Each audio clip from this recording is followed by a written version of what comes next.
Hello! My God, we finally got it working. Finally! Anything that could technically go wrong went wrong multiple times. Hooray! So, also I apologise, the room will be slightly more echoey than usual, but there is nothing that can be done about that unless I build another house. I ain't got time for that at the minute. So, if you can actually hear me, say potato. This is where the pause for the chat gets really irritating. Man, it's hard to follow this chat, to say the least. And I've got the slow mode on. I don't really know what slow mode does. It's probably slower than quick mode, is my guess. Yes, I see the word potato. We are there. We are in. Thank goodness for that.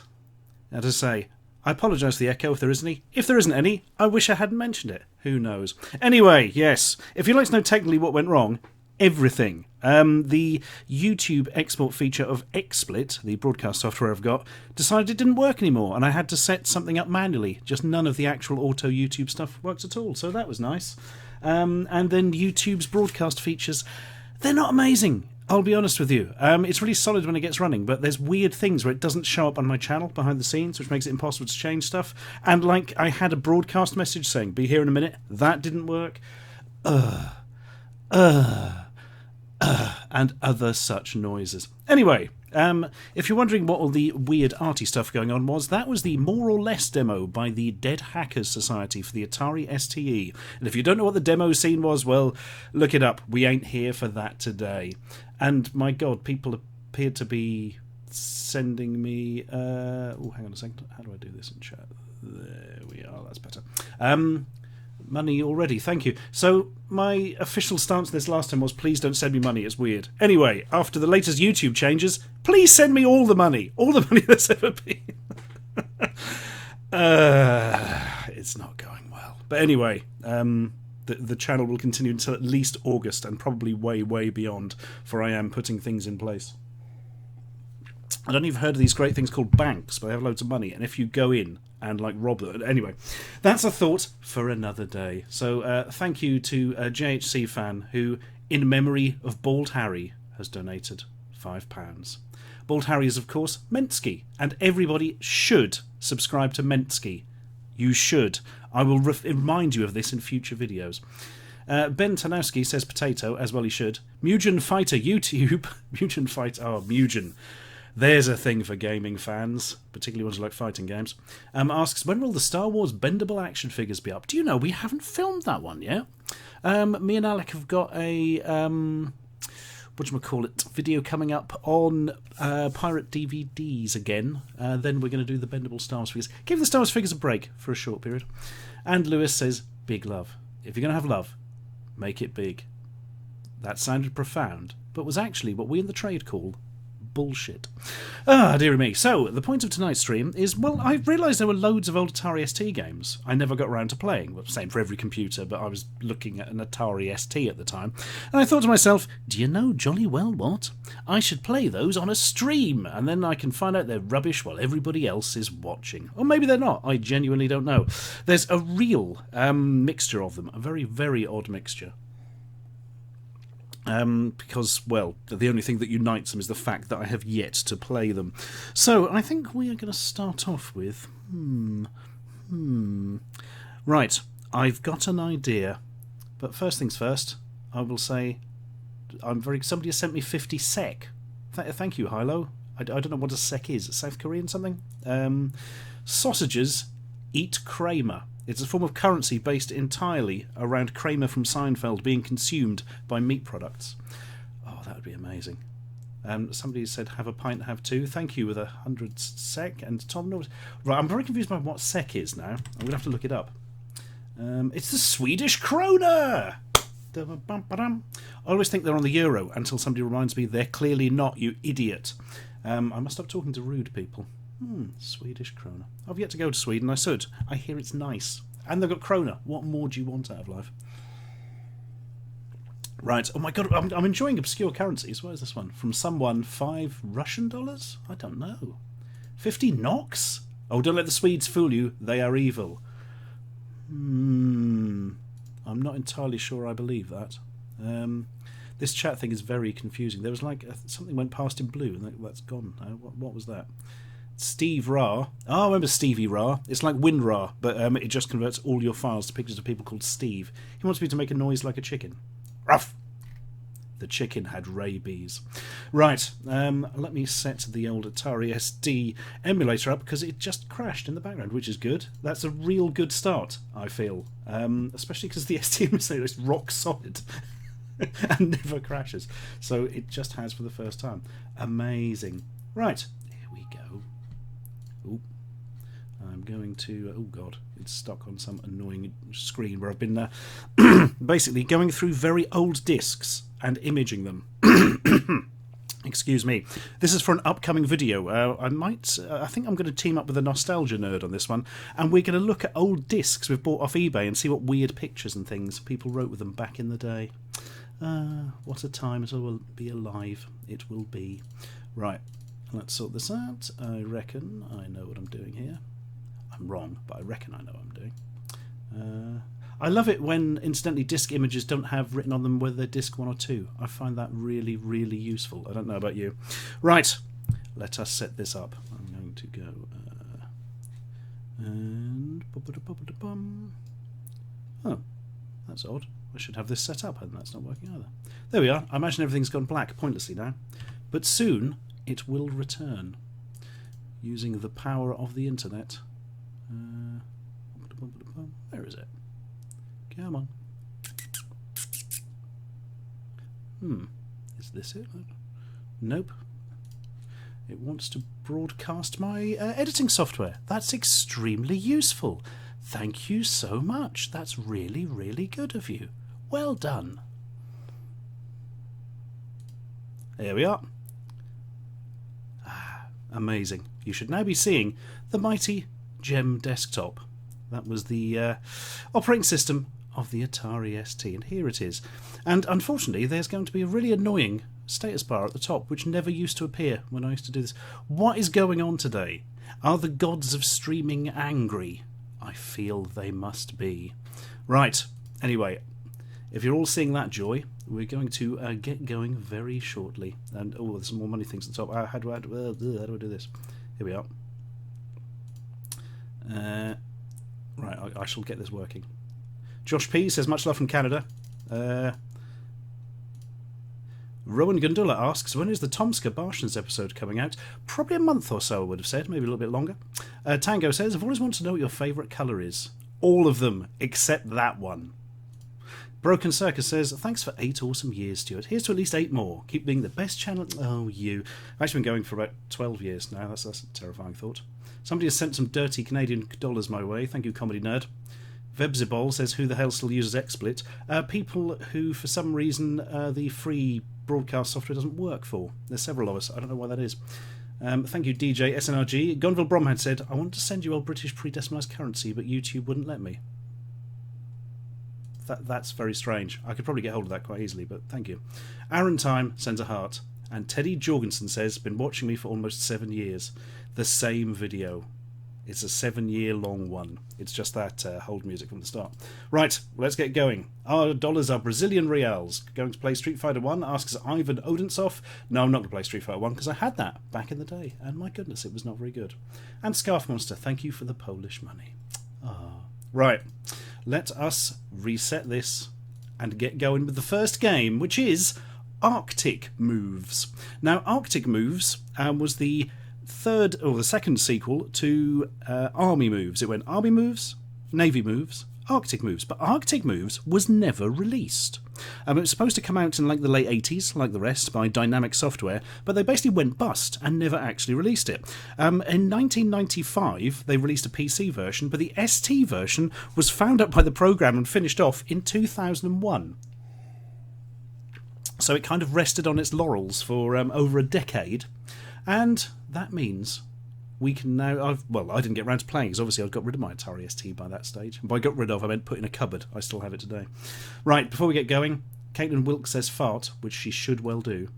And Loco545ABC says have a couple of Canadian rupees. Keep doing what you do. I will, because I refuse to stop because I'm stubborn. Thank you, Daniel Colston. Let us reset and begin. Hey, here we go. Oh, it's loading. Exciting, isn't it? Oh, something's happening. The world. Oh, it's 1992. Again? Pretty sure we already had that, didn't we? The Earth. Yeah, I'd got that bit, mate. No sound coming out of this, is it? Somewhere outer space, there was poor grammar. Ooh. Dynamic presents a very quiet game of Arctic Moves. That's quite a pretty little text effect. Nice. I approve. I approve muchly. No, it's not doing anything. Do I have to press a button? Yes, I do. I pressed a button. The flashy thing in the top right-hand corner, by the way, implies disk access. Oop, we've got some sound now. Oh, this is annoying. Right. So, you see the mouse pointer? It's not moved using the mouse. You happen to move it with the joystick. That is very annoying because the Atari ST, of course, had a mouse. A big square mouse. So square. So square. Excuse me, I must just destroy somebody in the chat. There we are. Oh, thank you, Gnarly to the Extreme. What did you think of Nier Automata? Have you ever played it? I've not played it yet, but it looks good. Also, have you ever played Crypt Worlds? Never heard of it. That was a useless answer. I do apologise. Thank you, Future Gaming. And Video Game Basement says, thank you to your contribution to our Christmas episode with Matt S and Jack. Please have a beer. Oh, thank you, man. That's very kind of you. Right. Let's see what's going on with this then. Mission 1, I suppose. Maybe. Why not? Why not Mission 1? Because the others are probably too hard or something. Right. Start. I don't have an access code. Also, I've just noticed all the text seems to be in Spanish, which isn't helping me. Insert disk 2. I put it in the second drive, but no, it doesn't recognise a second drive. Because why would it? Why would it, eh? Yes. I never did have a second drive for my ST. I did have one for the Amiga. Right, there we are. Disk 2 is inside. There we are. It's loading. If this isn't the greatest game ever, I will not be at all surprised. I'm thinking it's going to be a scrolly shooter because I've seen a screenshot of it. There we are. Oop. Stomping around. Oh, God. He's not on my time. So, what? Ah, here we are. Right, I've worked out fire. Crikey. Bloody hell. It's a bit hectic around here. No! Shoot the wolfhound. You can't shoot the wolfhound. You have to do that crazy jump. Whee! Whee! Oh, man. That's made my day already. Where do they get all these helipacks from? Whee! Is he on a very low gravity version of Earth? No! Bugger off, you... Oh.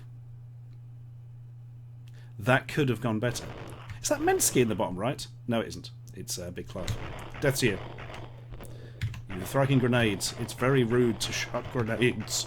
Right, there's people coming out the back of that. The walking animation's quite nice, but it kind of looks like he shit himself, which is a slight problem. Why doesn't that man attempt to defend himself at all? It's very odd, isn't it? He just stands there chucking grenades and looking haughty.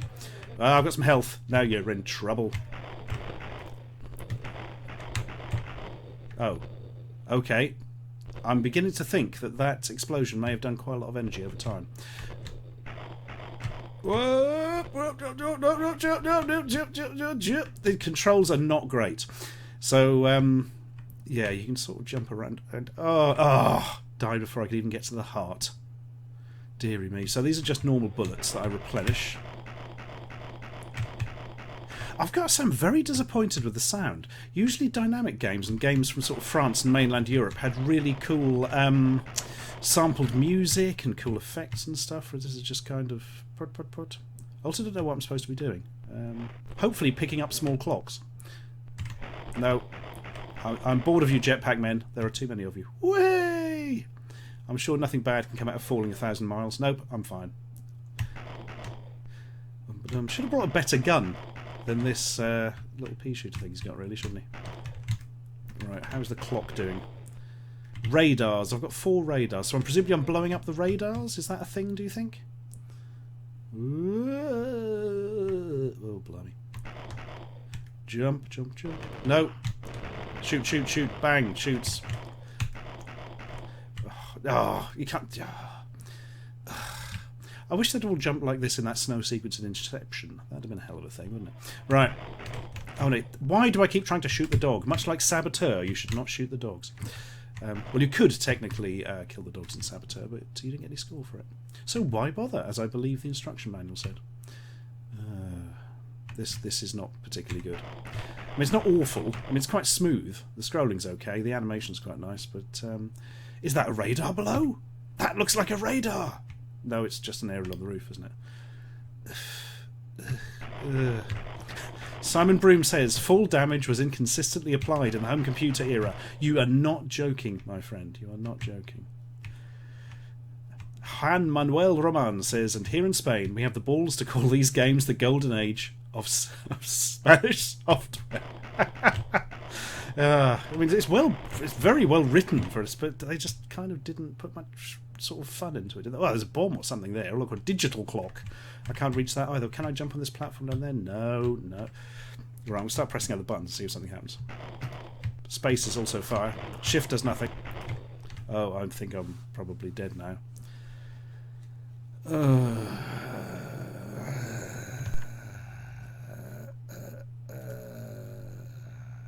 Gonna be honest with you, I wasn't very impressed with that. I don't want to do any more of that. My God. Thank you, Future Gaming and First Wizard Zoranda. Oh, he says, I've met Dead Hacker Society here in Sweden at a demo party. They were a treat to speak to at demo coding. Thanks. Yeah, brilliant. Thank you, Mutant Fighter Tube as well. That's interesting. I must admit, I hadn't heard of them. I only remember sort of the old before or pre-STE demo groups. Which is odd, because I've got an STE. I don't know how that happened, but there we are. So, I'm going to give Arctic Moves a resounding and possibly even a third. It's just kind of slightly annoying to play. It's a shame, because I still remember Army moves and Navy moves being quite good. But I also don't really remember playing them much, though, so hey, who knows? Right, let's have a little bit of chat for a few minutes before we get into game number 2. I'm actually crossing off the fact... I've got a little list of ST games to play. I'm literally crossing off Arctic Moves there. Oh, dearie me. Right. That is enough refreshing beverage. Somebody says I signed their stress sausage. I don't know what to make of that. I hope that's a good thing. Somebody wants me to play Brutal Doom. No, that doesn't sound fun. Somebody says, all things wrestling, in fact, what is your favourite 8-bit computer? Oh, man. I mean, Spectrum, because that's what I had at the time, I suppose, but I love so many of them now. I'm looking over to my left where I've got a big shelving unit full of them that I bought when I was doing the Terrible Old Games books. Physically, for the actual build of them, I like the MSXs. I saw one the other day that I had literally never heard of. It was in the Centre for Computing History, called the Memotech MX1 or something. I'd never even heard of Memotech. It was a heck of a machine. It was like real sort of solid metal case and stuff. It was really nice. And the software was incredibly impressive, considering it was very early 80s. Really nice. It seemed to have sort of hardware sprites or something, or if not, it was remarkably smooth. That was a thing, wasn't it? Nonsensical Gaming asks, a weird question. What's your opinion on Warhammer 40k or any Games Workshop tabletop games? Well, the only adult one I've ever really played is Space Hulk, which I did enjoy. We were mad on Hero Quest and Space Crusade, and then Advanced Hero Quest back in the day. God, we played Advanced Hero Quest to death. But I do like a bit of the 40k. I think the 40k is an amazing backdrop to games, isn't it? In the future, there is only war. I think it works really, really well. It's something I would consider playing more of in the future if I knew more people locally who played it, and I had more time, probably. Because they do take a while, these games, don't they? A quick donation to the Sad Onion Fund from Echidona Mike Hogg. Thank you, that's very nice. And thank you, Hilo, that's very kind of you. And Ender Forge says, hey Ashens, ever thought of doing an Amiga stream? Oh yes, that would probably be a next one, because I have a list of games I haven't played for many, many systems. There we go. Oh, excuse me. It's brilliant. You always manage to come down with some sort of annoying cough that gets in your throat when you're about to live stream, don't you? Such is the life. Monster Fizz. There we are, Wild Zangoose. I hope that's kept you happy there. Oh man, Saki Chaser said they had Hero Quest. Hero Quest was astonishing. Just so many little bits to play with, all the different miniatures and bits of cardboard and stuff. Hero Quest. That's something I should get a version of and maybe play on stream. I imagine it probably cost £1 million to get Hero Quest by now. Actually, I'll bet Guru Larry has it. I might see if he's down for doing that at some point. Somebody has asked Dave Philpott if I would play Toe Jam and Earl. Not really. Everybody knows that game. I'd be more interested in sort of obscure Mega Drive stuff, I think. Alad Grav says, I never managed to play an ST or an Amiga, as I was still a C64 fanboy and couldn't afford anything else. By the time I did, all the other systems had died and gone into the PC. I do know that feeling. They were expensive blighters in those days, wasn't it, to say the least. J.K. Nicholson asks, quick, what's your Last Jedi hot take? Oh, man. Don't ask me about movies. Movies are a thing. Yeah, it was alright. I quite enjoyed it. It was a weird film. When it first started, I was sitting there so much just thinking, oh god, I'm enjoying this so much. I'm enjoying this so much. Then they got onto the space casino stuff and I was like, I am really not enjoying this. I mean, I'd be looking at my watch and my phone if I was at home. This is bad. Then kind of picked up again at the end. They make a lot of very bold decisions. Some pay off, some don't. There's very weird technical problems with the story, which I don't quite understand from a sort of basic level up. Most of it holds together. There's some very, very odd things in it. Like, I want to get a bit scriptwriting with you, but virtually none of the characters have any agency. Like, they're all just reacting to stuff. It's only really Finn and Rose who actually go off and do something of their own volition. Everybody else is just kind of, just reacting to what happens, which is a very odd way to drive a film of that type. Anyway, let's not go on about that forever. I need to watch it again and make up more of a mind decision for me. Somebody has said, that somebody being Pez Hope. Hello, Pez Hope. The ST was my first gaming experience. Is Llamatron on the list? No, it is not, for I played Llamatron to death. Absolutely to death. Excuse me. Right, Llamatron, if you don't know, if you've ever heard of Robotron, the old arcade game, imagine a psychedelic version of that starring a llama, written by the almighty Jeff Minter. It's fantastic. It's probably in its way, one of the greatest games ever written. It's just so much fun. I cannot... that's something we should show at some point in the future, actually, Larvatron, because it is just amazing. And it's a sort of audio-visual feast as well. Who else is asking stuff? Thank you, someone. Andrew Johnson says, something I've been wondering for a while, but what happened to those games from the Ashens Game Jam? They looked hilarious. They never were made as games. They were just little prototypes for Bossa to have a mess around with and flex the old mind muscles. And it was good fun. They were hilarious, some of them. Enter the Dragon Punch says, hey Stuart, have you gotten around to playing Divinity Original Sin 2 yet? If so, what do you think about it? If not, are you interested in it? I am interested in it. I've not played it, and I still haven't played the first Original Sin, or in fact any Divinity games yet. I've bought Divinity Original Sin and really do want to play it at some point. I've got like a... what was that one they had on Steam? Like the Director's Cut for 5 pence or something along those lines. Nimble Fox says, play some terrible old games we've probably never heard of. I think I may have just done... No. Arctic Moves wasn't that bad. Thanks for everything over this. Oh, thanks, man. Chronic Gaming says, keep up the good work. It's £5 towards this year's crappy calendars because you enjoyed the last one so much. Calendars. And thank you to Turium, the sentient mattress. Right, let's have one more question. Will the Pop Station saga continue? Says, go away. That's difficult, man. The problem is they're all kind of custom-based things. They don't generally have just the old Pop Station guts in stuff. It all moved on to that PCP station, more advanced. I've still got another one of them to do, actually. I've been holding off because I'm quite looking forward to it. It'll be sad when they're all gone.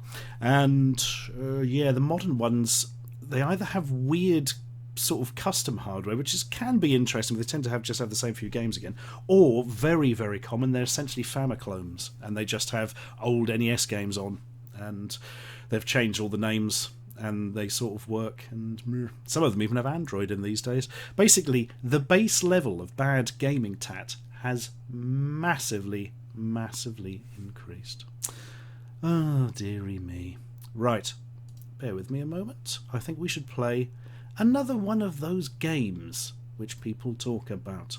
Right, I think it should be... Looking at my lighty list. Oh, right. Now, this is an absolute stone-cold classic of a game. It's a classic so much you have to say it like that. Classic. Which I've totally failed to play in my complete ST idiocy. Basically, because it was quite an early game. It's called Time Bandit. And it's, from what I understand, a sort of weird Gauntlet clone that has a lot of throwbacks to early arcade games, and that is about all I know. Came out in 1985, written by a company called Mictron. I shall specifically be playing version 2.1, because 2 versions exist, which is really rare for old games of that type. Right, bear with me. I shall set up the almighty... Oh, I think it was 2 players simultaneous as well, but obviously can't be doing that here. Right. Time Bandit! Programming by Bill Dunleavy and graphics by Harry Lefnier. Bandit 1's controller, joystick 2. Blah, blah, blah. Is that a little bit of colour cycling I'm seeing at the top there? I think it jolly well is. Well, that's fun, isn't it? Oh, I've lost the chat. There's the chat. I missed you, chat. Thank you, Miles S090. Have some of my student loan. Who needs food? You should not be giving me that, mate. You need to eat more than ramen. Right. Let's have a play on Time Bandit. I'm quite looking forward to this. Press 1 or 2 to start the adventure, okay? I'll press 1 and get a system noise. That's nice. The time gates. Oh, here we are. He's a cheery little chap, isn't he? Oh my god. What a gun! It basically fires entire aircraft. That's amazing. Right. Somebody says the audio is drifting. Can you switch to I looked away from the screen for a second of teleport. The audio is drifting. Can you switch to mono? No, is the answer to that. I'm afraid this mic does not do mono, which is annoying. Sorry about that. You'll have to live with some drift. Oh god. So this I've somehow just ended up in a brick maze, absolutely full of rolling bombs. I'll have a key. I'll have a diamond that looks a bit like the Superman logo. So this is a really early game, as you can tell not only by the graphics, but by the, well, kind of almost complete lack of sound. Oh, God, that came out of nowhere. Are these generators? No, they're not. I wonder if they were generators you could shoot, like in Gauntlet. There's some rocks. Can you shoot rocks? Yes, but nothing happens. Right, there's the way out. We want to be getting over there, I would have thought. Ah, no. Here's a red gem, or a ruby, as we call them in the trade. Way out. I wouldn't mind this cup. I have this cup now. I don't know what the idea of the game is. I don't know if he's travelling through time, in what way there is banditry, or what's going on. Oh, it's Pac-Man. What's going on here? Oh. Oh my goodness. Ah, right. Time to Shadowland, Major Hazard, Gridville, Omega Complex, Bomb Factory. Dark Side, blimey. Right. Well, let's go to Pac-Man. Oh my god, it is literally Pac-Man. You can't shoot either. I think we are actually playing Pac-Man. While weird, spooky ghost men chase us around. Oh yeah, this is the stuff. This is the stuff. I'll keep him at bay for a bit while I eat more of these pills. Oh no, I'm not going to reach him before he turns back to evil. I get the feeling I might be wasting those a bit, actually. Ha ha ha! We care not for points. We only want to progress and see the game. Well, for a very early game, it's pretty smooth. It does work quite nicely. Smooth scrolling on ST could be a little bit few and far between, which can be annoying. Hey! Well, look at that. That was surprising. Oh, you can shoot on the map screen. Okay, let's try whatever that one is. Major Hazard or whatever. Oh, right. How is that fireball not evaporating? That's just weird. Weird. Let's blow up that thing. Drewar says, sending another 2 pounds, hoping Stu will answer my... Ah, unfortunately, I can't see your question there for the time being. I shall look back shortly. Right. I'm going to keep my eye on the games. I'm quite enjoying this. I bet this is really good fun in simultaneous two-player, actually. These aliens are weird. They look like some sort of IKEA thing for putting on your desk. Oh, I was greedy. I went for the ruby. I shouldn't have done. You seem to have an awful lot of lives in this game, or an energy system. I don't know. There's just like a load of lives at the bottom. And, oh no, I am losing them. Okay, that may have fundamentally been an error. I've got to find a key somewhere. Is there one in this cup, or is it a port key to the land of Voldemort or whatever? Oh no, it freezes everything for a few seconds. Interesting. Right, this is annoying now. Where's the key? Oh, the key. There we are. That's kind of annoying. I can't remember what French for key is. Right. Oh, no. No, we're not having that. Right. I'm going to run away quickly. There we are. And I'm sure the exit will be through here and everything will be safe and lovely. I was probably wrong. Right. Down this end. And way out! Hey! What else is there? Oh, medieval castle. Some sort of Roman amphitheatre. Let's try the medieval castle. Ooh. Who are you, sir? A young shepherd greets you. Welcome, stranger. Do you want to talk, or are you here on business? It's gone into... This is like that... What's that old game? The first version of Nier. You could turn into a text adventure, wouldn't it? I wish to talk. I'll tell you the story of Grey Moon. There was once a happy land. King Quark ruled wisely. Oh, I remember him, Deep Space Nine. And Kelvishan kept the land pure. Then came the sorceress, pledging to help the king defeat an evil foe. Instead, she betrayed the king and trapped... Oh, I don't care. I do not care. I could not care less. I'm just here to shoot the snakes. Snake murder is my thing. Right, there's bouncing eyeball. It's not a good forest if it's full of bouncing eyeballs, I find generally. The Mad Hermit will see guests only when the sun sets in the east. Thanks for that. I'll bear that in mind for my future endeavours. Right, this doesn't look too hot. Ah, that's right, I'm getting here. Oh, I gotta find a key again. Is there just like one key and one lock on each level, do you think? Nope, because there's a second lock, quite obviously. It's one of those games, wherever you postulate on something, it will immediately prove you wrong. I'm just going to shoot a large amount, because it doesn't seem to hurt. Ba-dum-bum-bum-bum. In here. No. Bad speed. Away with you. Hey, there we are. Oh, is this a one-way? Yeah, I can't go back. Reminds me of Chip's Challenge. There's another old Atari game for you. I'm trying to think if Chip's Challenge was on the ST. I think it was. Definitely on the Atari Lynx. That's where I used to play it. Hey, we made it. Nearly dead, but we made it. That's odd. I think I'll run away from that. Is that an Egyptian sphinx up the top? I think it is. Can't reach it, though. Right. Unless I got round here. Ha ha ha ha. Oh, is that the Starship Enterprise? We've got to, haven't we? Do do do do do do do do. Oh man, that's a font, isn't it? As you look at the crew bulletin board, you sense a strange silence enshrouding the ship. There are no crew members in sight, for we couldn't be bothered to draw them. You cannot hear the engines, or feel the slightest breeze from the air vents. The bulletin board contains the usual daily reminders. Record. Do you know what? I don't care about this either. Right, let's get in and shoot some things. Or just eat them. That also is good. I feel like we've seen this level before, really. Oh, this is 2 levels. Right. Could you explain to me, Mr. Time Bandit, why a super futuristic spaceship has ladders? Oh, God. I know I'm losing lives. I just really like that effect. Well, I don't think we're going to make it off the spaceship now. Oh, it is the security gore. You hear a woman's voice from the overhead speaker. Hello, dear. You know, I'd love to let you through, but I have programs to follow. No one gets by without the captain's approval. You wouldn't want to get a poor circuit in hot water now, would you? Of course. Get proper clearance or be a dear and run along. Command. Bum. Sorry, darling, but that just won't work. Open? No. Follow to exit. I suppose you have to find the magic password or whatever. Okay, that was annoying. I think we're in trouble here. We have no more lives. Soon, the Bandit of Time will disappear forever. Okay, I'm going to nick this first then. Up here. Oh, a key. We have a key. Oh. You have died. This adventure is over. And we did not want to draw the man dying. Ah. Well, I haven't got a score anywhere near as high as Roberto Guzman or Crazy Kev. I'm going to put in Potato Harvest.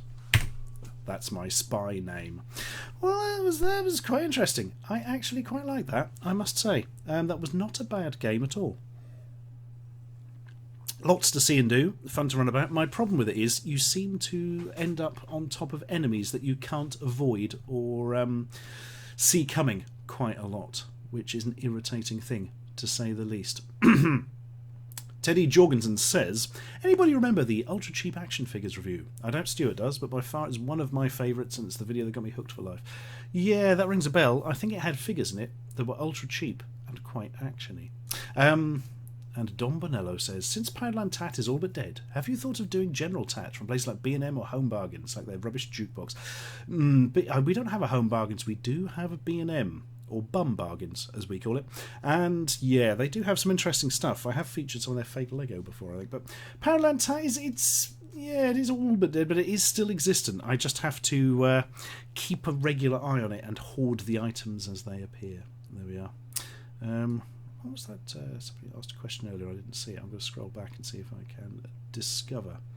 I'm not doing very well at it. He was Drewa. Okay. No, I can't go back far enough. Sorry, Drewa. I apologise. I'm sure the answer would have made things better. Oh, IMD Range says play the first Starglider. Man, Starglider was a heck of a thing. I remember my dad liking the idea of that and trying to play it on the Spectrum. It did not go well. But, yes, that was a heck of a game. It also looked almost the same on the ST. I remember being slightly disappointed with that. It was, it was just vector graphics, wasn't it? Captain Fantabulous asks me if I've ever tried garlic beer. It's great. Garlic beer. Oh, man, that's bad. I didn't want to think about that. Thought Not says, did you hear the writer of the 80s Robocop is writing a new Robocop that is going to continue from the very first Robocop? Yes, they're sequelizing it like we do on the podcast. The sequelizers. Absolutely unbelievable. They're literally ignoring the real sequel, going back and sequelizing it. Deary me. Anyway, listen to our podcast, The Sequelizers. It's very good. We take films, good films that had disappointing sequels, and come up with pitches for better ideas. And, well, better films, hopefully. Travis T says, Time Bandit looked fun and interesting and all, but what the actual tenpenny slep was the goal of it? I have no idea, because I didn't read. He must be wanting to steal things, or your main character would not be called a bandit. Lord Loudmouth says, you ignored my first message. I demand compensation in the form of you singing the opening tune of Postman Pat like Brian Blessed would. Well, we all know that Brian Blessed would not sing the opening tune to Postman Pat. And DJ SNRG asks, did you ever get hold of Cow Postman? No. I think that is lost in the midst of time. It can't be that obscure, because there's no way two of us, me and Barry separately, would know of it. But yeah, it was an awful game. Barry remembers it quite fondly, but no. It's really not. It's, if I recall, actually, it was like a mobile phone game almost, where you just pressed like one button and the postman just ran backwards and forwards. So the postman, it was literally a cow, just went up and down, and when you pressed the button, he shot forward, and you know, you were supposed to hit the house to deliver the letter or whatever. Also, it had a really annoying beepy version of the Postman Pat tune playing in a loop, but it just went din din din din din din din din din din din din din din din din. It didn't even play the whole song, just that little bit on a loop, over and over and over. It was great. It wasn't great. Charles Chen says, hope you're well, Stuart. Thanks for everything. Oh, thank you. I'm not too bad. I've got this cough thing going on. That's annoying. Lucas Spread asks, are you going to review any USB tea kettles? No, because I refuse to believe they exist. I'm sure they do, but I refuse to believe it, even when presented with evidence. What a day. Right. Niall Delaney says, I really like your videos and often watch old ones back. I even took my profile picture on your videos. Yes, you did. That is Shepsky, the dog from Human Killing Machine. I know his beautiful face everywhere. Jim McKenzie asks, Jim McKechnie? Scroll back, I want to read it properly. Yes, Jim McKechnie asks, do you remember a game called Microbugs for the BBC Micro? It was an educational game you played at school. Side-scroller exploring inside of the BBC Micro. Very, very, very loosely. I remember there being a game set inside the BBC Micro as a bit scroll. I wouldn't never have remembered the name of it. Not in a million-billion years. But yeah, I remember it being a thing. It was one of the stock games you had in school, wasn't it? Another one being, of course, the beautiful Granny's Garden.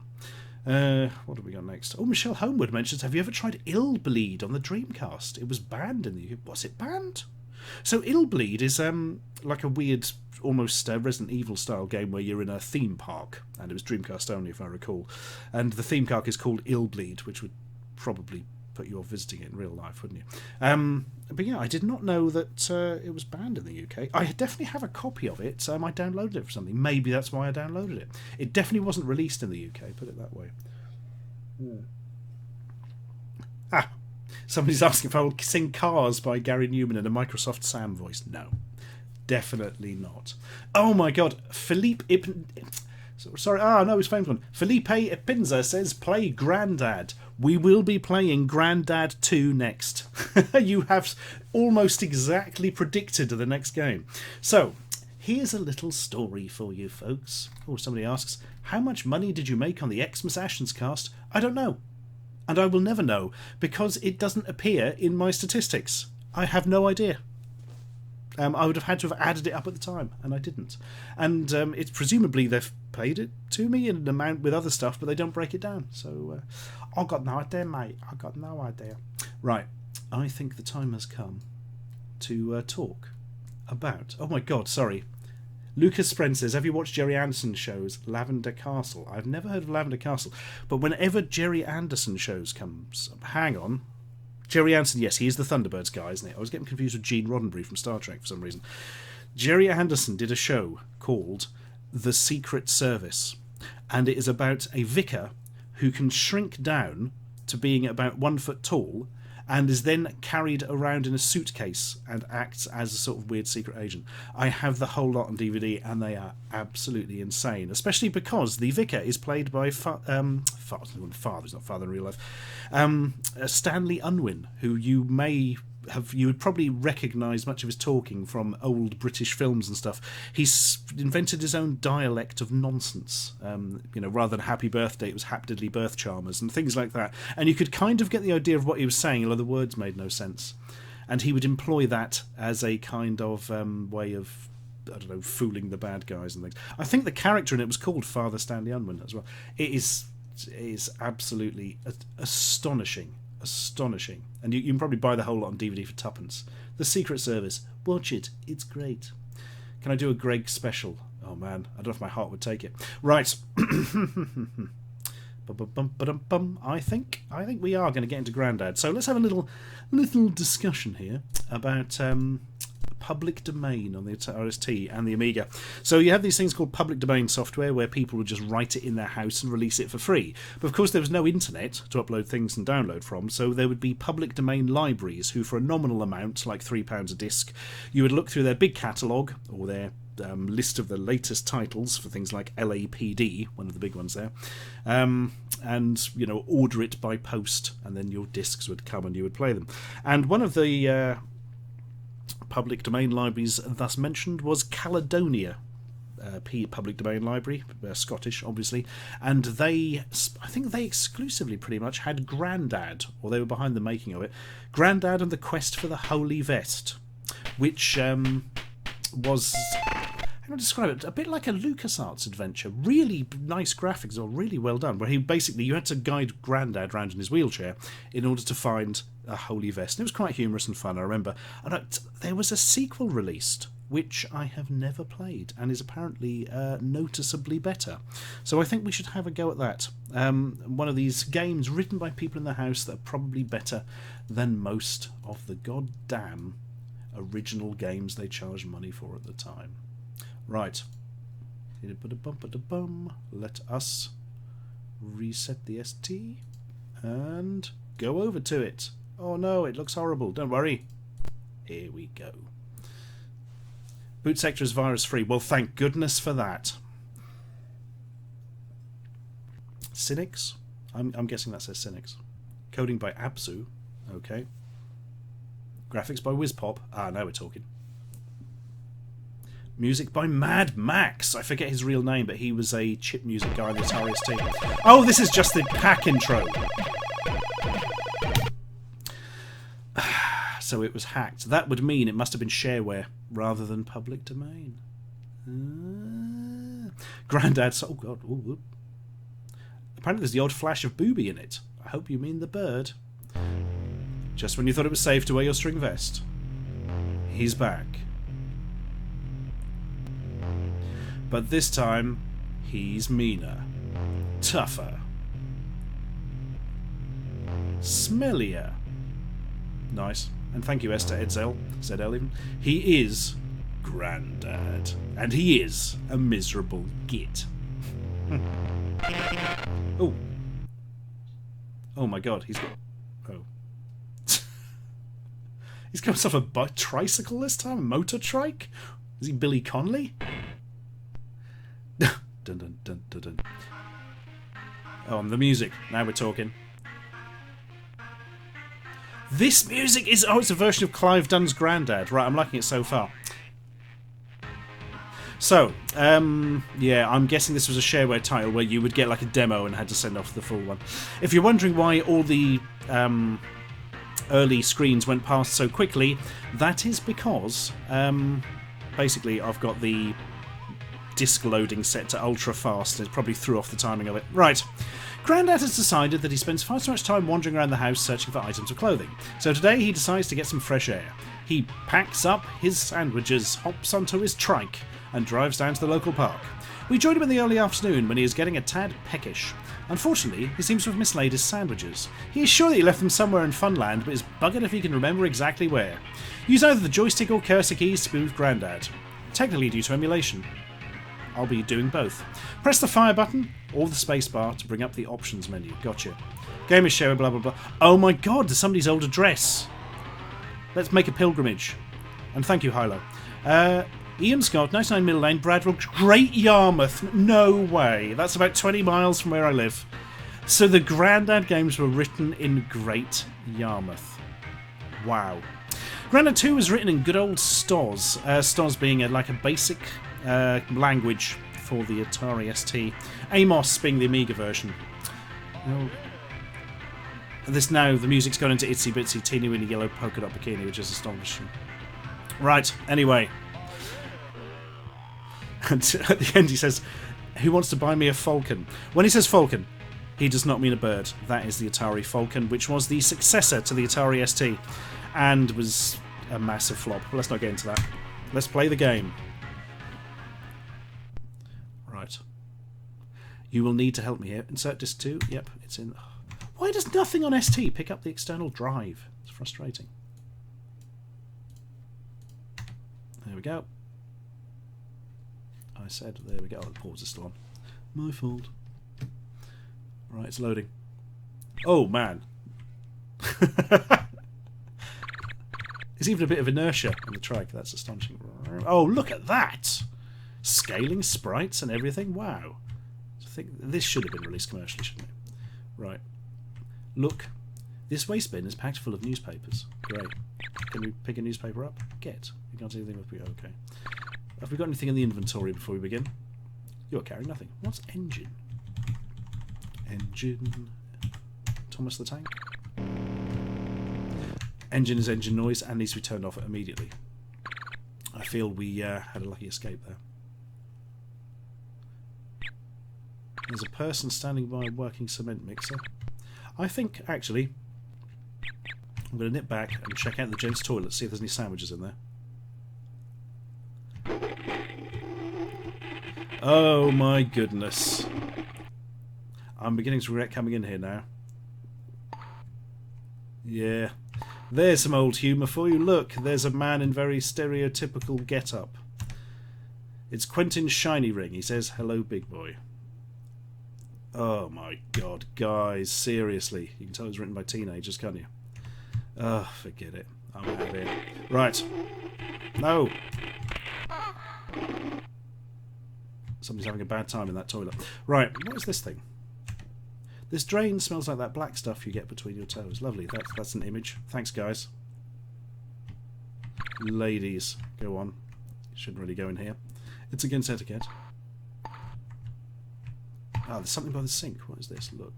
There's a bottle of perfume next to the sink. Right, we are going to steal that perfume like the perfume thieves we are. Oh yeah, now we're talking. Right, let's motor on out of here. I don't know why they didn't keep him in the wheelchair from the first one, but there we are. Oh, what's going on? What's going on here, fella? It's the caretaker. He says, "Hey man, be careful of that cracked path." You say, "You wouldn't see a caretaker with hair like that in my day." That's a granddad phrase. Did you see where I put my sandwiches? Yes. That is the most relevant thing, isn't it? Did he respond to that? Also, our score is only 5 out of 600. How big is this game? Sorry, dude. Oh, I'm going to assume that's a no. Okay. It's Mr. Sloppy! That's a slightly silly name for an ice cream man. Right. The restaurant says, "Would you like an ice cream?" They start at £2.50. Well, that'd have been a lot for an ice cream back then, wouldn't it? £2.50 for a bloody ice cream. That explains the queue. Yeah. Can I owe you it? I don't get much pension. He replies, "Well, I tell you what. If you can find my daughter, I'll give you an ice cream. She should be selling ice creams, you see. You can't miss her. She's wearing a yellow miniskirt and matching shoes." Okay. Well, let's nip off down here and see what's going on. There's a very sad-looking Charlie Chaplin-esque tramp here. Let's have a... It's a tramp. He says, "What do you want?" "Have you come across any sandwiches? I've eaten something today, but I couldn't be sure if it was sandwiches or lumps of horse..." Well, he must be used to very bad sandwiches. Right, let's go towards Funland. Whoop. It's the ticket man. He says, "Welcome to Funland. Tickets are £2.50. Didn't it say in the instructions that he lost his sandwiches in Funland, so surely we should already have a ticket, but we don't. "I am but a poor, frail old man, and I've left my sandwiches inside. I can't afford £2.50, and I might die without food. Please, let me in." There we are. Tough titty. Yeah, thanks, mate. That's great of you. Security guard jumps out in front of you, but we didn't draw him, and says, "I'm afraid you can't come in with those tickets, sir. You can buy the ticket officer." Right, so I need £2.50. Everything is £2.50. The ice cream, the tickets. Is that going to be a recurring theme, do you think? Right, let's drive off here. Oh, there's a fisherman. Now we can be a fisherman's friend. Doesn't want to go up there very much. Come on. Be quiet with you. "Oh, be quiet, will you? I'm trying to fish."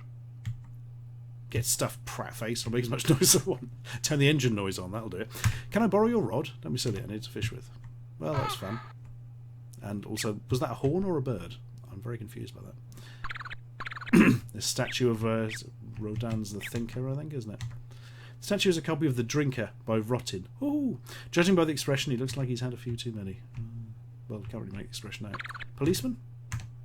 It's a policeman. He says, "Good morning, sir. How may I help you?" Pooh, there's a stink of pork ready. Yeah, that'll do you well.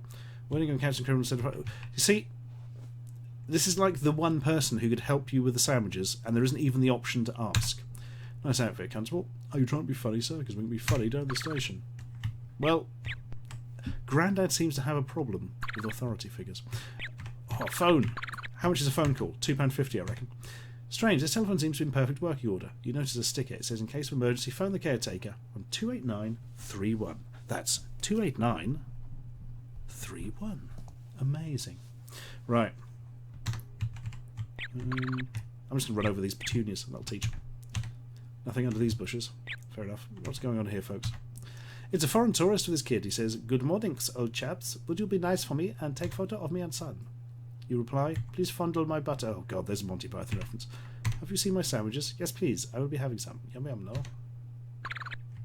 I don't know what where he's supposed to be from, so I'm just doing generic 70s sitcom accent. Yes, all right. He hands us a camera.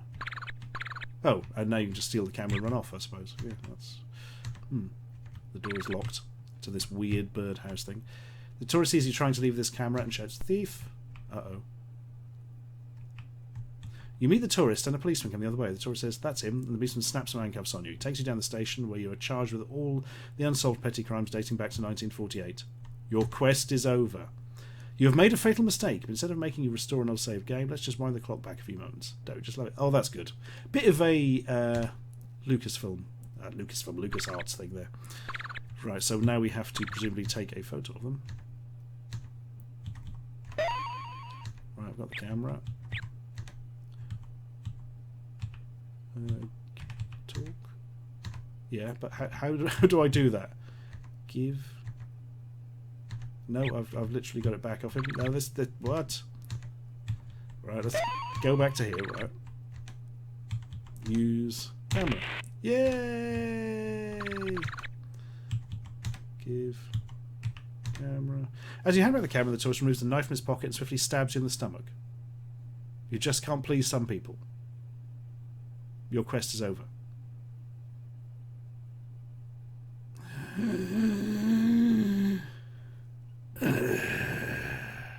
So, you take a photo of him as he asks. He then stabs you to death in front of his young son for no reason whatsoever.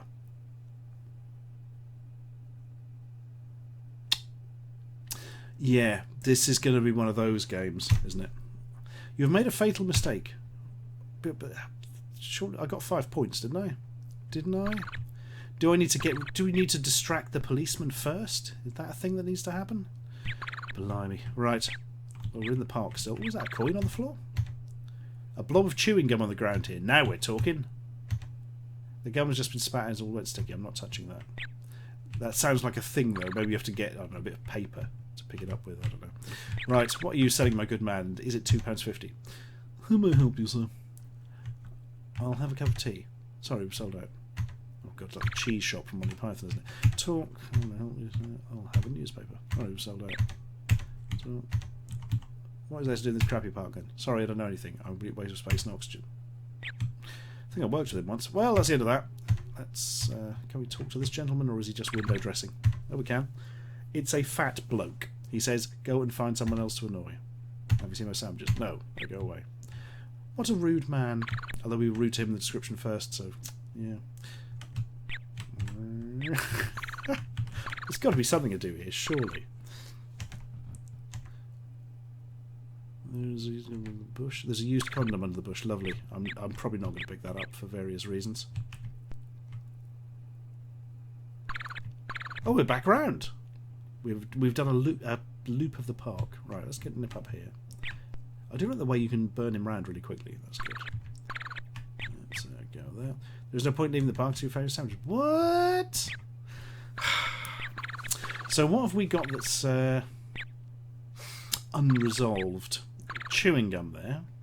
We've got the camera guy, although once you take the camera you can't seem to leave the location, so that's a problem. We've got some perfume.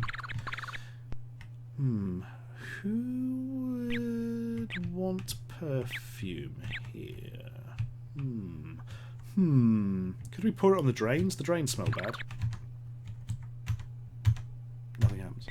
Oh, that was good. There was that used condom we didn't pick up, but there is a reason for that. Let's have a chat with this guy again. I'll just be rude to him. No, it's just rudeness. What about this? The cement mixer is certainly keeping that hippie occupied. He stares at it with a glazed expression. Man, he's a hateful git, Grandad, isn't he? He really is. Oh, I've gone back into those toilets without actually meaning to. Great. You read the graffiti. Men call us birds. Is that because we pick up worms? Not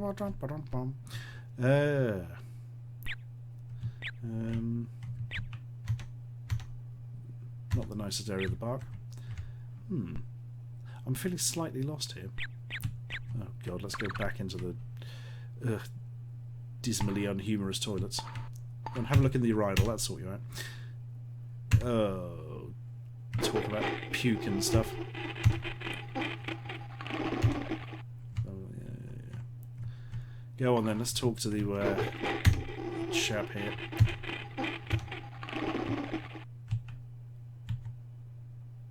Let's just be rude to him, because I refuse to say that third joke. He doesn't take kindly to your remark and beats you to a pulp. You're rushed off the hospital suffering from major internal bleeding. You have failed to find the sandwiches. You have lost. Oh, well, wasn't expecting that. Observation here, though.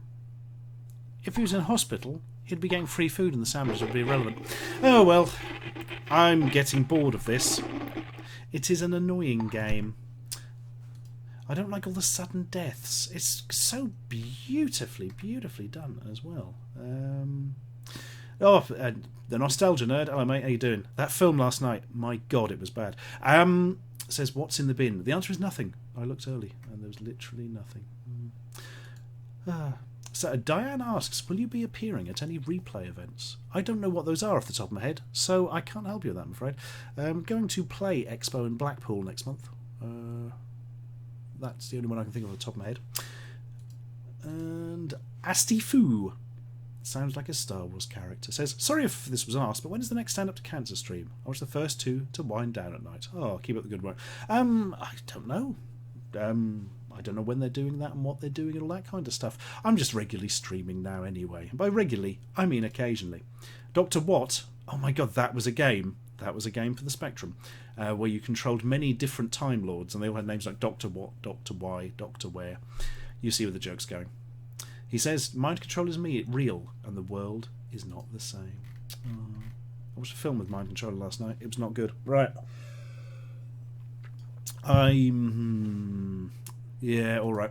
As Craig Brain Impact says, the cubicle does have somebody in it. We should probably check it out. Right. You right, mate? Do you want some perfume? Graffiti, you read, is a Buddhist monk refusing an injection at the dentist's, trying to transcend dental medic. Oh, man. Dad jokes from the 80s. Yeah, there's nothing really going on here, is it? That chap will kill you if you're rude to him, apparently. I'm going to look at the bin again, as Peter said. No, just packed full of newspapers. Rubbish. Boo.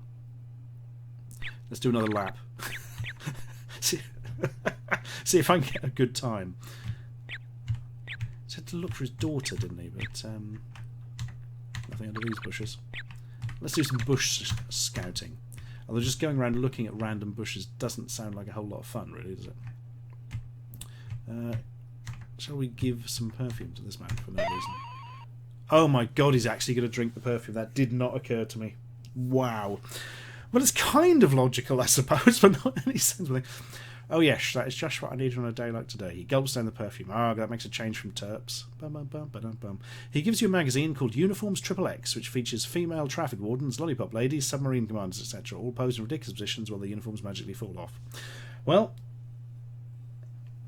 that's a magazine, isn't it? So we've found a dirty magazine. What are we supposed to do with that? That's literally all we have. Who would you give that to who would be interested in such things? Let's go round. Andrew Gillett says there's a secret area to the left. Oh, here? Is he lying? Is Gillett lying? Don't lie to us. Give that magazine to the cop to keep him busy. Yes, concentric octagons. Why not? Why the devil not? We're about to find out why not, probably. Could give it to the fisherman. Maybe it'll distract him enough to let us steal his rod. Admittedly, I don't know what we'll do with it, but... Now, what makes you think that I'd be interested in that magazine? He takes it and flicks through the pages until he comes to a lady wearing just a police uniform. Yeah. Bloody hell, it's Judy from the station. Excuse me, sir. I've just got to make a phone call to the boys at the yard. I'll be back soon. And with that, he disappears. Can we now steal his bike? He's got handcuffs. I'm not sure I like where this is going.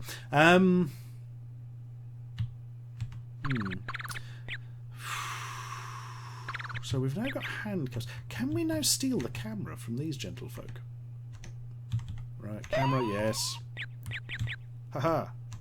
Thief. Shout all you want, mate. The police have gone. Although he's a murderous, stabby man, so I don't feel too bad. Now...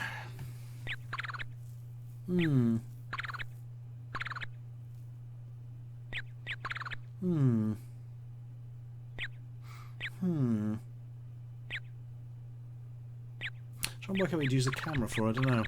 So we can phone the caretaker, can't we? That's another thing. Oh, what? Oh! Don't return to the... Right. So the thing is, you don't return to that... I thought distracting the policeman would sort it out. But no. No, it has not. Do we still have the camera at this moment? No, we just have the handcuffs. No, don't use that... Right, so the phone works, but you can't seem to use it. You can only actually read. Perhaps if you find a coin, you can then use it. I don't know.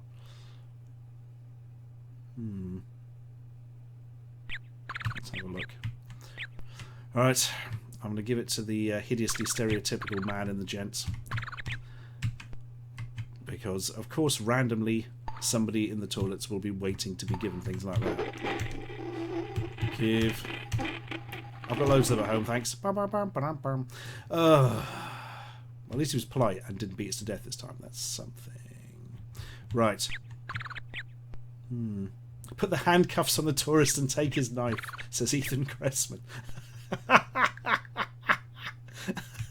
really like that idea. I'm going to try that. There is a coin there, says Enki Chahi. Where is this coin? Where lives the coin of dreams? I have not found it. Is that chewing? Is it in the chewing gum in some way? I don't know. Whoop. There was a coin on the floor, says Chris RX13. Where? Where is the coin on the floor? No, it's not a coin by the ground. That's a bit of chewing gum. Right. Here we go. Give handcuffs. I don't understand why you want me to have that. Oh, blah. Good thing this thing never runs out of fuel. Oh dear. Yeah, there is no coin, guys. Coin in park after... No, this is not a coin. No, no. Pay attention. Look. There's a blob of chewing gum on the ground here. And if you try and get it... Mug? Where did I get a mug from? You have to get closer to the object. You can steal the mug from the table? This... No, I did not mean to give that to him. Get. Oh. Can't.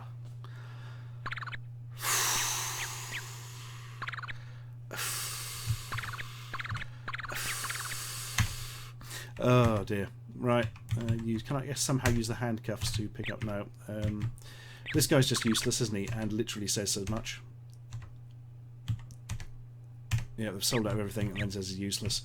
The door to the weird building here is locked, isn't it? Yeah.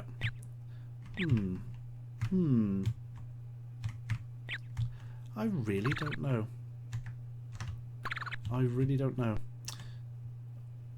This doesn't have the greatest of the puzzles, does it? I'm going to go down here, actually. Oh. Well, we're going to have to try something. You can't see anything worth picking up. Yeah, that kind of makes sense. There's a dead cat amongst these bushes. Tremendous. No. Anything here? What a pretty park this is. Thanks, Grandad.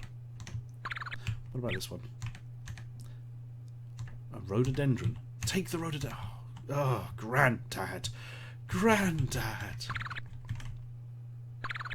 Okay, we were just flashed by a man in a kilt. That was surprising. Surprising, surprising. Oh well.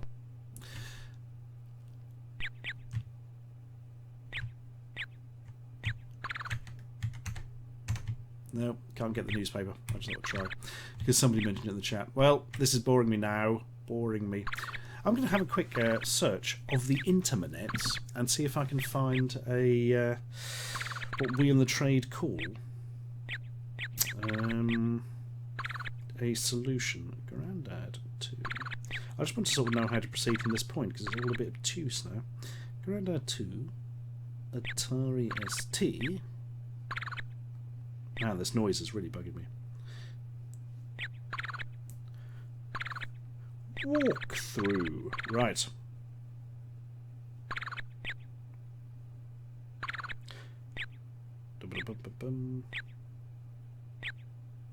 Great.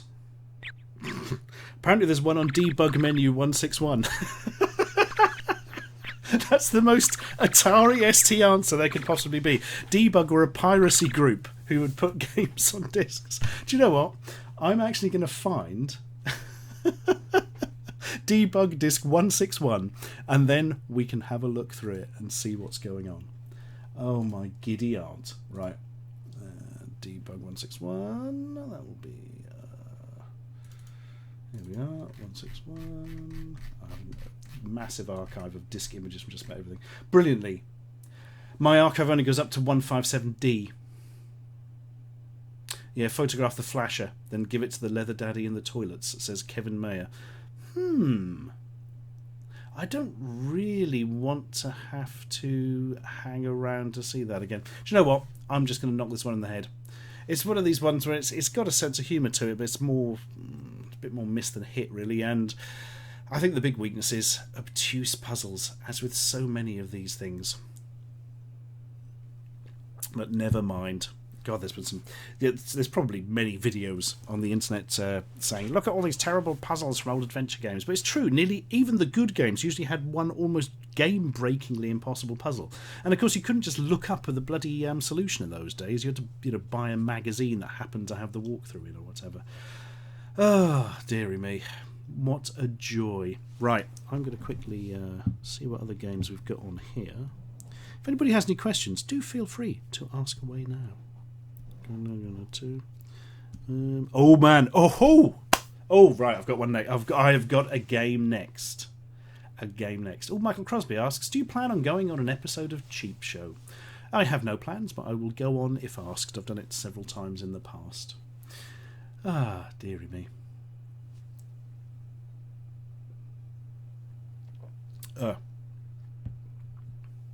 Dial the hint line, says somebody. Yeah.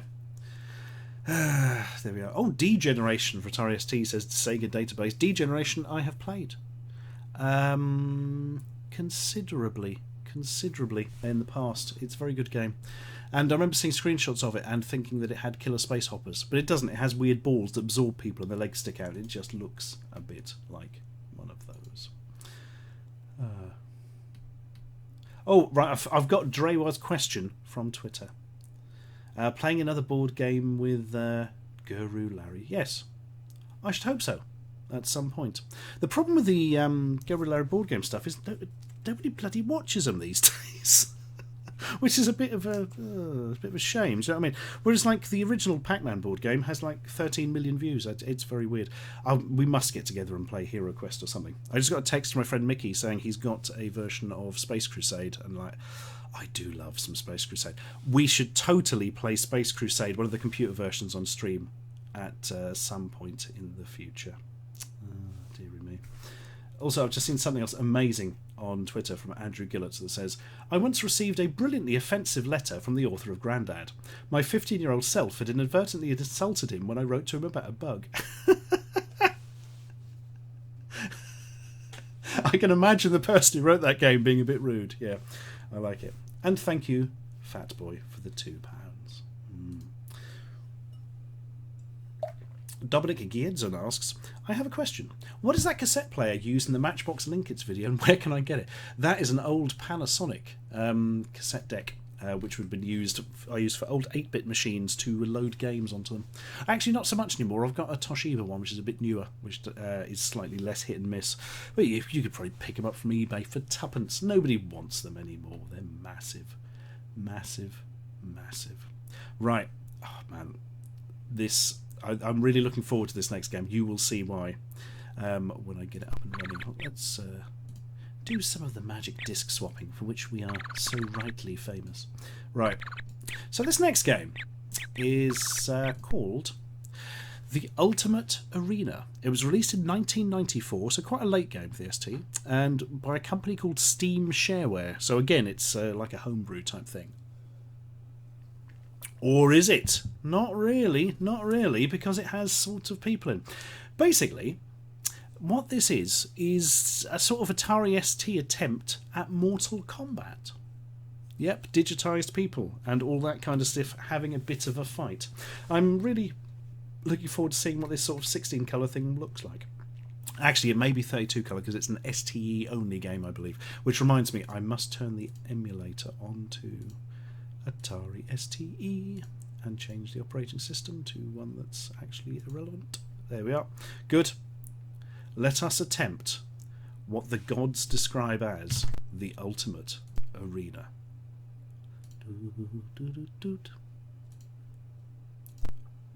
Well, it's oh, I did do the RAM test. We don't need that.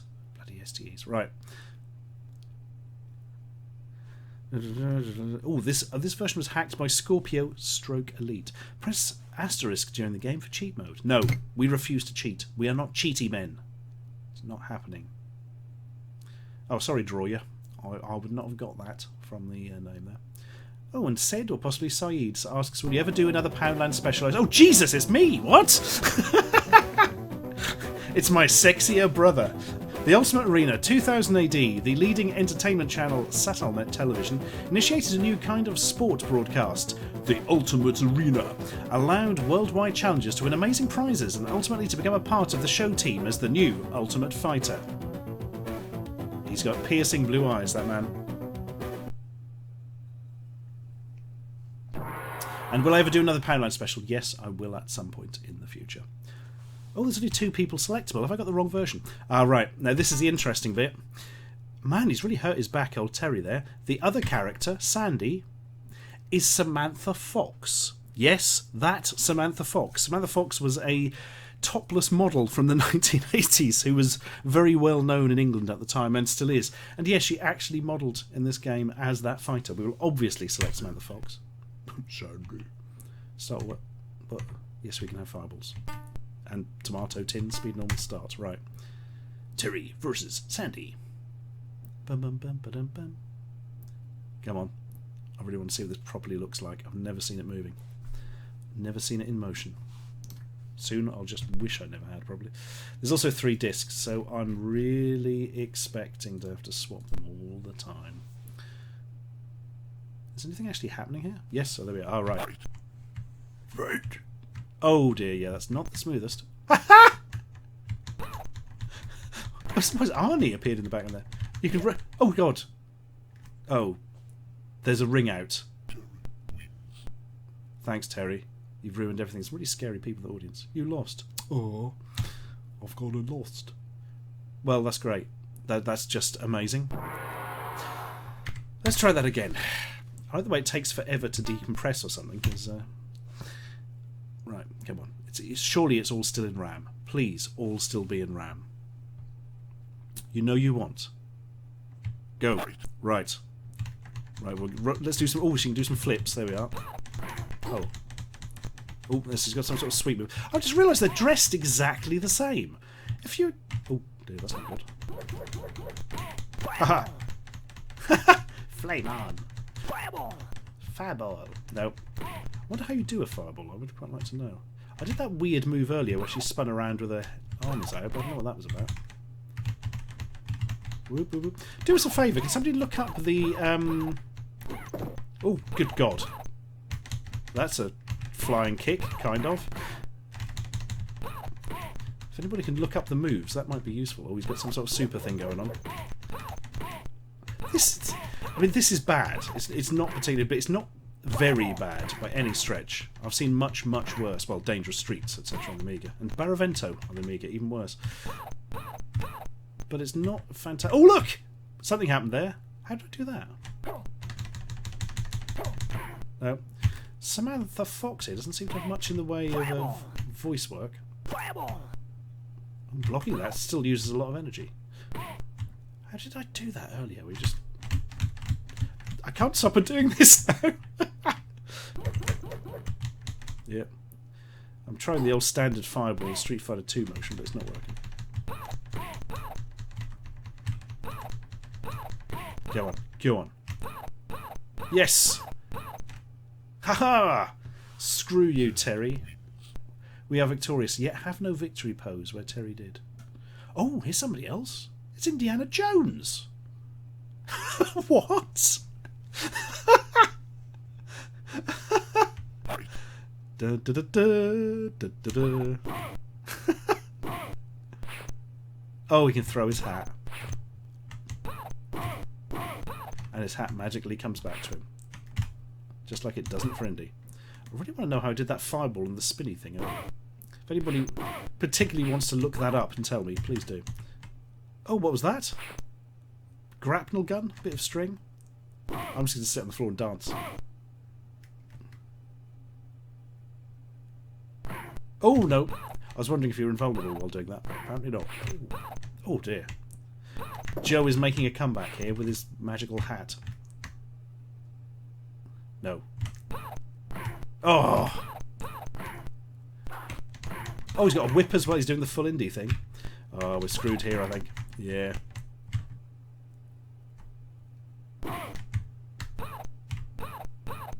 Ah, the punch seems to be the most powerful. Oh, no, that's just rude. They all seem to have wind animations except Sandy there. So, this is weird, isn't it? Are all the characters based on different things? Do you have to beat the character in order to actually, you know, select them?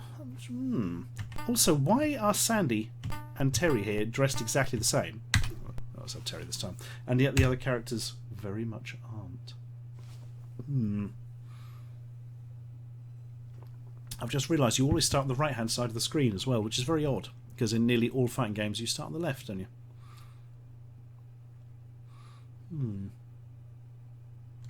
Right. Oh, he's really hurt his back, Terry, bless him. Oh, she is moving. I thought there was an AI problem from it.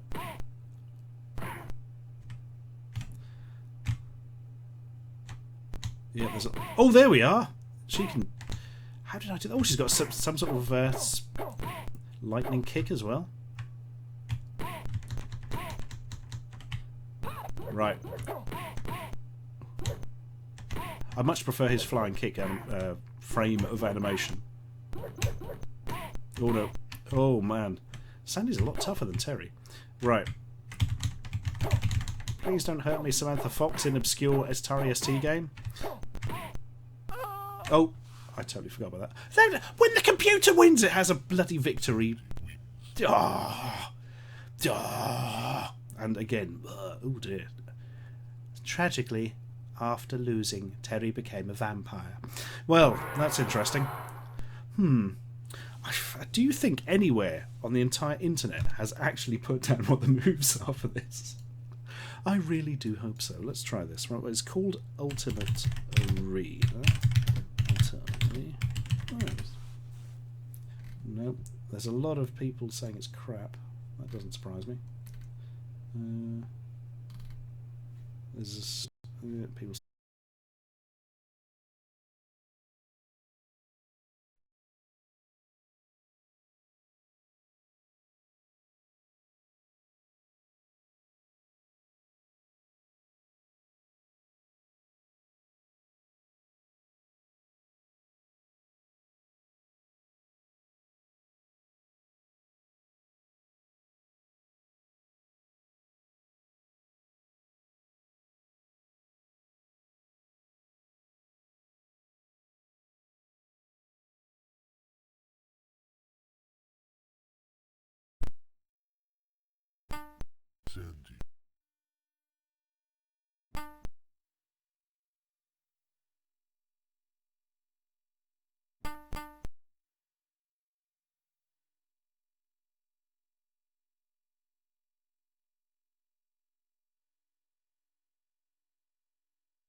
Well, that was good. That was just great, wasn't it, everyone? I've also just noticed that apparently the microphone has only just started working again. That's amazing, isn't it? Well, brilliant. Let me back up and tell you what happened there. I attempted to search for information about this game on the internet, and XSplit crashed, presumably to try and save us from the horror of this game. Oh well, blimey. I don't know if I'm disappointed by that or not, as odd as it sounds.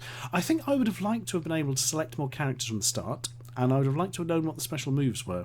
And then perhaps we could have actually had some fun with it. But as it is, it's a bit jerky. The collision detection isn't that bad, but it's hard to actually manoeuvre into a position where you can hit the opponent. So, I don't know.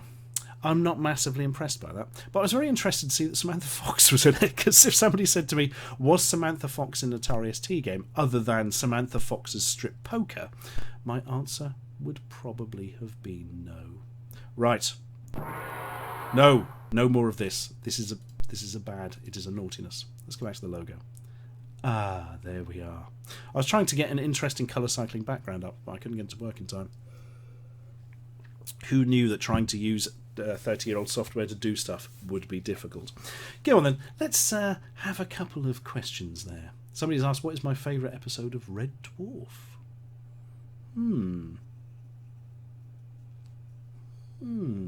I don't know. I liked an awful lot of them. Sort of series 3, 4 and 5 are all pretty amazing, aren't they, really? I was thoroughly enjoying it at the time. Those days. Well, it still exists, you know what I mean. I enjoyed it more back then for some reason. Hyde Found Lovely asked, was Granny's Garden on the ST? Almost certainly. It was on almost bloody everything. That is one of the things of Granny's Garden. They released it for almost everything that ever bloody existed. Oh yes, Go Away says, did you see that Bob Wakelin died? Yes, tragically so. He was the man who drew all the really amazing video game box art in the 80s for the home computer formats. Very sad to see he's gone. Very sad. Sad I am. Been nice to have... Oh, no, let's not think about that. Poor chap. Gerbil's Face asks, have you ever played Bill's Tomato Game? I spent half my youth guiding tomatoes through a bouncy maze. I think I have played it briefly. I have quite a strong memory of that game, actually. I think it is an odd game. It's like Bill is a tomato. Bill is turned into a tomato by a wizard at the start. I can't remember. But it was basically like a sort of platform puzzlery game with a lot of mazes, as the gentleman says. Comedy Dirt asks, any plans to open up a Twitch channel for streaming? Maybe. Don't know. I'll think about that. I don't know how these sort of weird old games would go down on Twitch, really. It's a difficult one, isn't it? Oh, Broken Circus says, there was a more modern version of Granny's Garden for Windows 95. I played that version back at school. A bit pointless because all the passwords are printed out and stuck on the walls. Wow, thanks guys. I have a copy of that more modern Windows version, which I found in a charity shop, incredibly. It's incredibly hard to get hold of. They're very, very keen on keeping a tight grip on their IP, are the old Granny's Garden guys. I should actually try it one day. What else do we got? Do you still have the Nosy Bonk mask? Somebody asks. Oh yes. Oh yes I do, my friend. Oh how I do. Will you ever review the Gizmodo you posted on Snups before it goes away? Yes, because it's rotting at a now frightening rate. I need to speak to Dr. Andrew Armstrong of the back office show. I think he has some sort of perhaps not a temporary fix, but at least something to stop it melting in your hands when you're trying to review the bloody thing. Thank you, Namco's. He asks, do you have either Bombusel or the PD game Skate Tribe? My friend, oh my goodness, my friend. Yeah, we had Bombusel back in the day. Never enjoyed it that much. Little puzzly games, quite good. Just not my kind of thing. We played Skate Tribe to death, and I don't know why, because it's not very good. Do you know what? I'm actually going to get Skate Tribe up later. I think that's something we should do as friends. We should play Skate Tribe together. It's like a weird PD game written in Stoz, if I remember, where you're just like a skater man, and it scrolls horizontally. And by horizontally, I mean vertically. So I think it's exclusively vertical scrolling. Sorry, that was completely wrong. And sometimes down, sometimes up. And it was kind of a half game, if you know what I mean. It was kind of, it exists, but it wasn't really that good. And Favor Smith says, did you ever play Hunter on the Atari ST? I really remember it being good. It might be terrible. Oh, Hunter is a constant standby for live streams. I tell you for why. It's one of the first proper open world games. You can get in any different vehicle you see and drive it around, but there's no other characters in it really.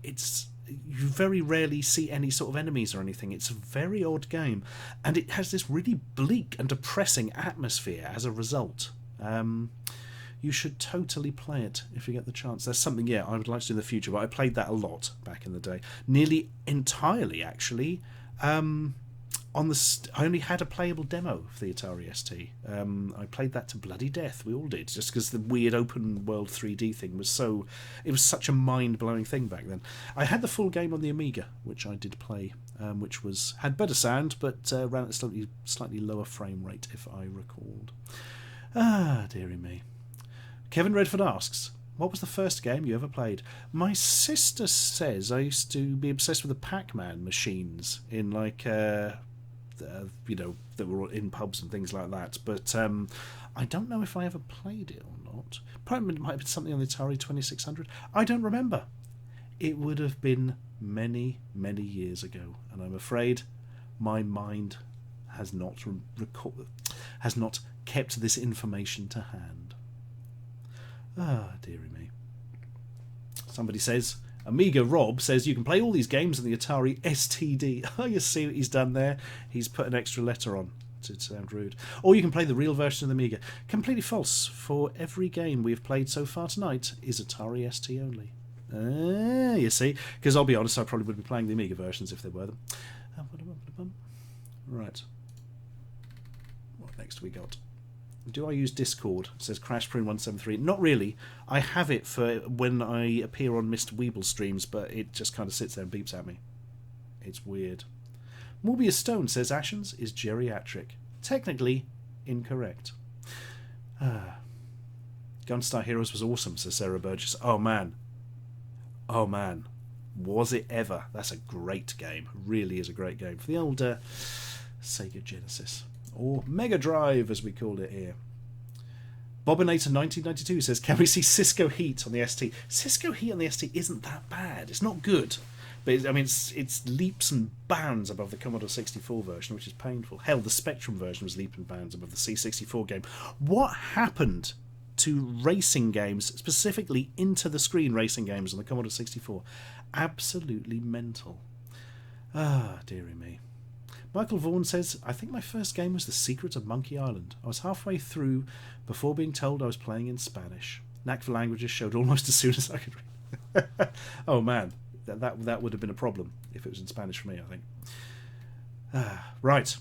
I think the time, my friends, has come for another game. Let's have a look on the list. Well, I've got one here called Cobra 2. I did not see anything on it. Oh, Esther ZL asks, any ZX Spectrum games you would like to see a remake of? My old comedy answer to that was always Squidge. I'd like to see remade as the proper C64 game. Somebody actually did it the other month. You can now play a version of Squidge, which isn't rubbish. What more do you want in your life? Right. I think the time is... yeah, definitely time to play Cobra 2 specifically. Now this is based on the Cobra anime, I am led to believe, and I have no idea what the bloody game's like whatso bloody ever, but we're about to find out. Right.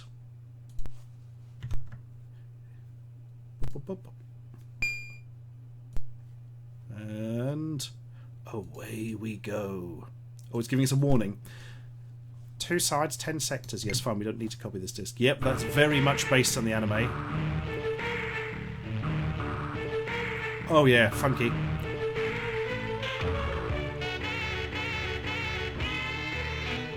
What more do you want in your life? You've got anime character, gun arm, sexy robot, and he's eating a Tide Pod. Right, let's get into it. Oh god, what's happened here? Je suis prisoner. I am a prisoner of Lap. Lap comes. Beyond me, come save me with the replicants of. This is really weird. It's like Darth Vader guy is just playing with his electricity orb thing while she's just tied to a stick in the middle of. Oh, sorry, I missed the fret. Come save me, my love, or something. I've just noticed the weird sort of Buddhist chap in the front there. Right, let's go for it. Oh god, I don't recognise him. I've never actually seen the anime, so. Oh, here we go. Oh man, look how that robot walks. Is the game supposed to be like this? Because this does not look normal or right. Oh yeah, apparently it is. Okay. Oh my god. Well, that's interesting.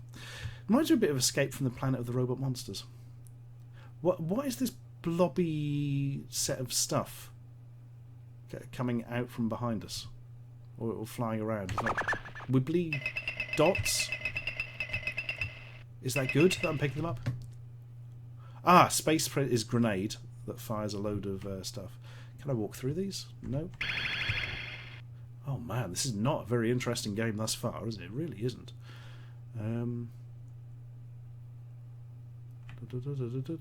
Oh, there's a giant. That's that thing from Doctor Who, isn't it? Where an alien comes out or something. Oh, there's a wibbly thing. Oh, maybe the wibbly thing was now sound. Side even.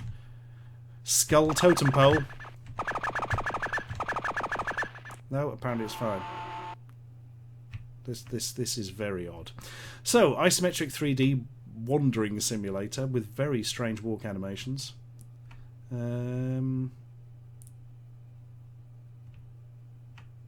This is.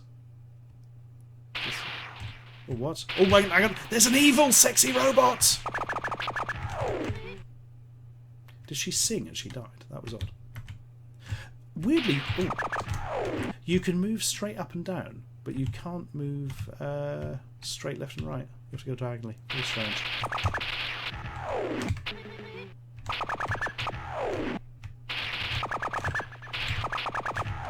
This is a bit miss in a literal sense. Oh, there's an orb. That orb looks like it should be a thing. Come on.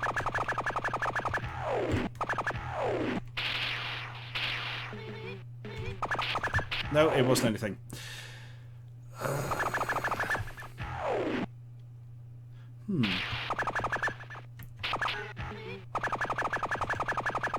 Well, there's a lot of shooting going on. I like the way you had to walk for 5 miles before you encountered any enemies. That was fun.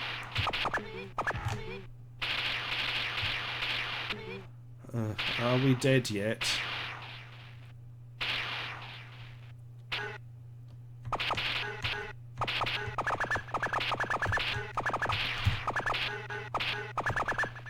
Eat laser death. Oh no! She's gone! Sexy robot sidekick lady is gone. What is that wibbly thing in the top left? Is that what I should be following or something? Ah, forget it. There's no point shooting it. I might as well just walk away. Oh, they can shoot through walls. This might prove problematic. Or maybe not. No, because the wibbly thing is... Maybe it's the generic direction you have to go in, as opposed to specifically. I just don't know. I like the way the frame rate has dropped considerably since the end. Oh no. My first name.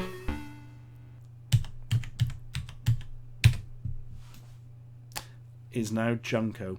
That was not a good game. That was not a good game at all. There's a really good observation been made here by Zenx Wren, who says, couldn't even be bothered to put in a tile pattern and call it a day. Nope. One of the big problems of that game is there's nothing on the floor. It just doesn't look like you're walking anywhere other than if there's some background walls. Deary me. Oh well. Oh well, that was disappointing. Dr. Watt asks, people are like diamonds. They shine because of their flaws. Oh, I don't know if that's true or not. And Kimaro says, is there any upcoming things on the Sega Saturn on your channel? Oh man, I do love me the Sega Saturn. If we're doing Sega Saturn, I think that will be some live streaming, I think. Well, that was a bloody disappointing game, wasn't it? That was really quite shite. Really quite shite. Nathan Peacock says, I met you at the Computer Museum in Cambridge. Going back anytime soon? I was there a couple of weeks ago, actually. Blue Coyote has made an interesting observation here. I suddenly have a feeling it's called Cobra 2 because they also made Cobra for the Amstrad the same year. Yeah. That's a good point. I didn't... Yeah, because it's called Cobra 2, but there doesn't seem to be a Cobra 1. Oh well, I'm going to try a different game. And no one-ton hamster. I'm not going to be trying Teenage Queen. I know what that is. Right. Right. Krypton Egg. That is the name of the game we shall be trying next. Krypton Egg. It's an egg that would kill Superman, I am going to presume. Right, let me find the game first, because I've made a bit of a sudden snap judgment on this one. Krypton Egg. Oh, I've mentioned Krypton wrong. That's not helping the search. There we are. Krypton Egg. From Hitsoft, 1989. Right. This looks like this will be the most fun we have ever had in our lives. That could be a lie. I actually can't remember anything about this game at all, other than I wrote the words Krypton Egg down on a list once. Dominic Girdson. Hey Ashens, if I want to write you a letter and probably send you some review video, where can I get your address? You can't, not really. Your best bet is to use the business contact on the About page on my YouTube channel, because I have no PO box anymore. Good night, Broken Circus. Right, let's fire this up. Very disappointed with that. Very disappointed. Here's how disappointed I am. Very. I don't know, it always looks like it'd be quite cool. Do you know what I mean? As opposed to just being a bit naff. Right. Reset. And away we go. The replicants present Krypton Egg 100%. Amazing. Is it starting? Is it doing anything? Oh. What have you done, replicants? You hacked this game, but then you stopped it working beyond your... yeah, that's not doing nout. That's weird. Right, I have a plan. Let's switch back to the old logo for a second. And what I'm going to do is change the type of machine this is. Perhaps it doesn't work on the Atari ST, which was a later model. You never know with these things. Right, that is done. Cold reset. And let's see what happens. I was only bloody right, everybody. Want to listen to some hack intro music? Because here we go.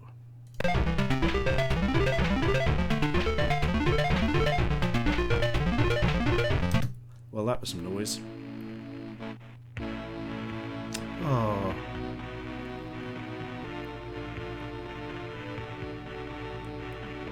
Spaceships and eggs, together at last. Together in electric dreams. Why has this stopped working? That's a slight worry. Oh, we're back. Good. That was a worry. Also, thank you, Joe Jackson, the creator of Neo Knights. Check it out sometime. Maybe I will. What other anime games are there for British computers? Any good ones? Tell you what, that is, I think, something Geru Larry is working on for a future video. But as for which ones are officially anime and which ones are anime styled, well, we don't know, my friend. Oh, disc 2. Hang on, there is no disc 2. Did the replicants put it all on one disc? Yes, they did. Amazing. Right. Oh, it's mouse controlled. Let's play. Level 0. That's odd. Or actually, Luel 0. Luel, ooh. Oh god, the noise. Right. little Atari logo on the back. This is very reminiscent of Arkanoid and Batty and all those sort of games.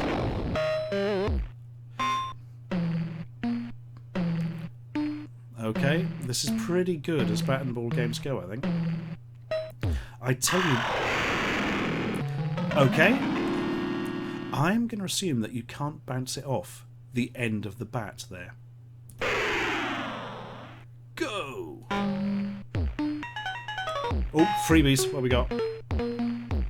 Oh, that was weird. Okay, that might be a gun. That could be good. No. Oh, oh! Man, it's really hard to control with a mouse, actually. Oh, man. These are very low-quality samples, it must be said. Right.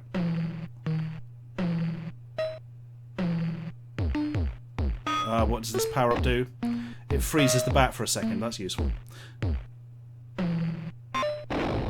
I think this is very heavily inspired by Batty, which was a ZX Spectrum game. Oh, we've made it larger, that's good. Oi oi, etc. Right. Come on. A shadow, what does this do? Nothing. Great. Extra ball? Yep. Oh look! I've got insane shadow thing. Useful. Oh, oh, you nearly had me there, you evil, wicked alien. Oh, I'm expecting to get 3 then, but instead I only have the 1. The ball is now huge. Ah, didn't do very well there at all. Man, this has taken a while, isn't it? Yeah, I don't mind this at all.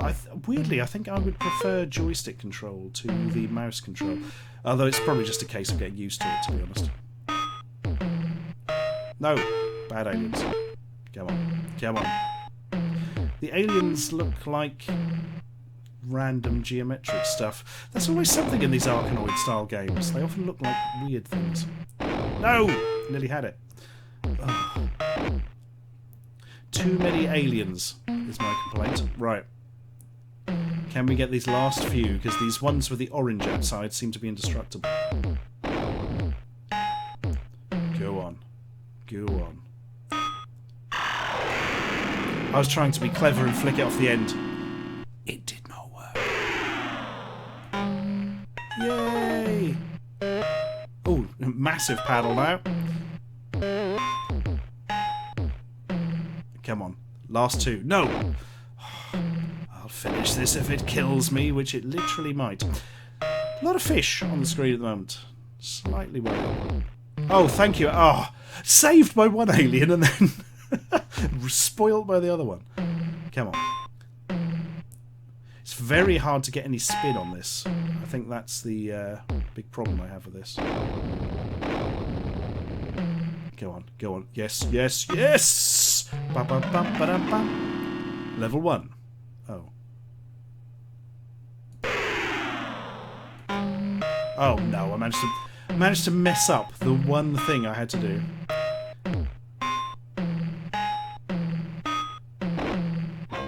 Oh, that might help. I really need to remember that the ends of the bat are effectively off limits. Right, we're in. No, don't come back down here. Oh.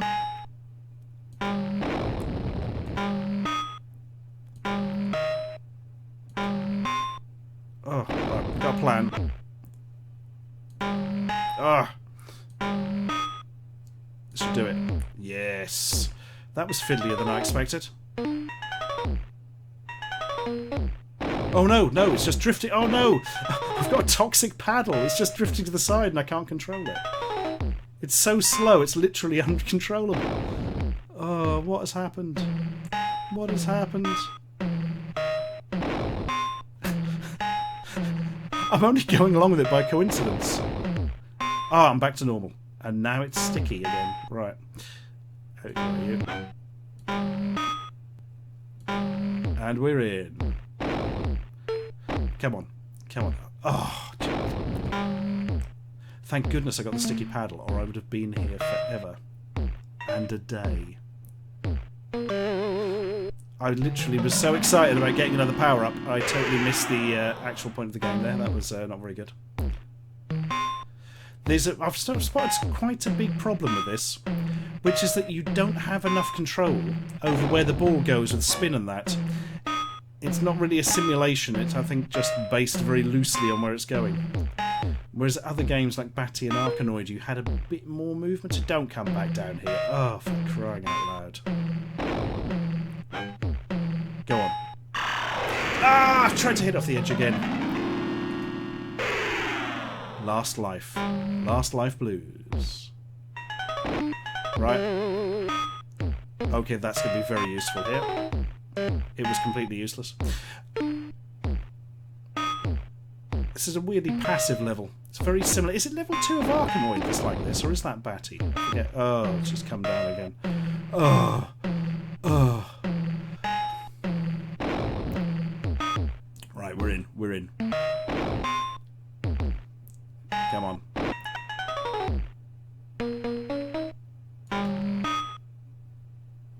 Oh yeah, this is more like it. Right.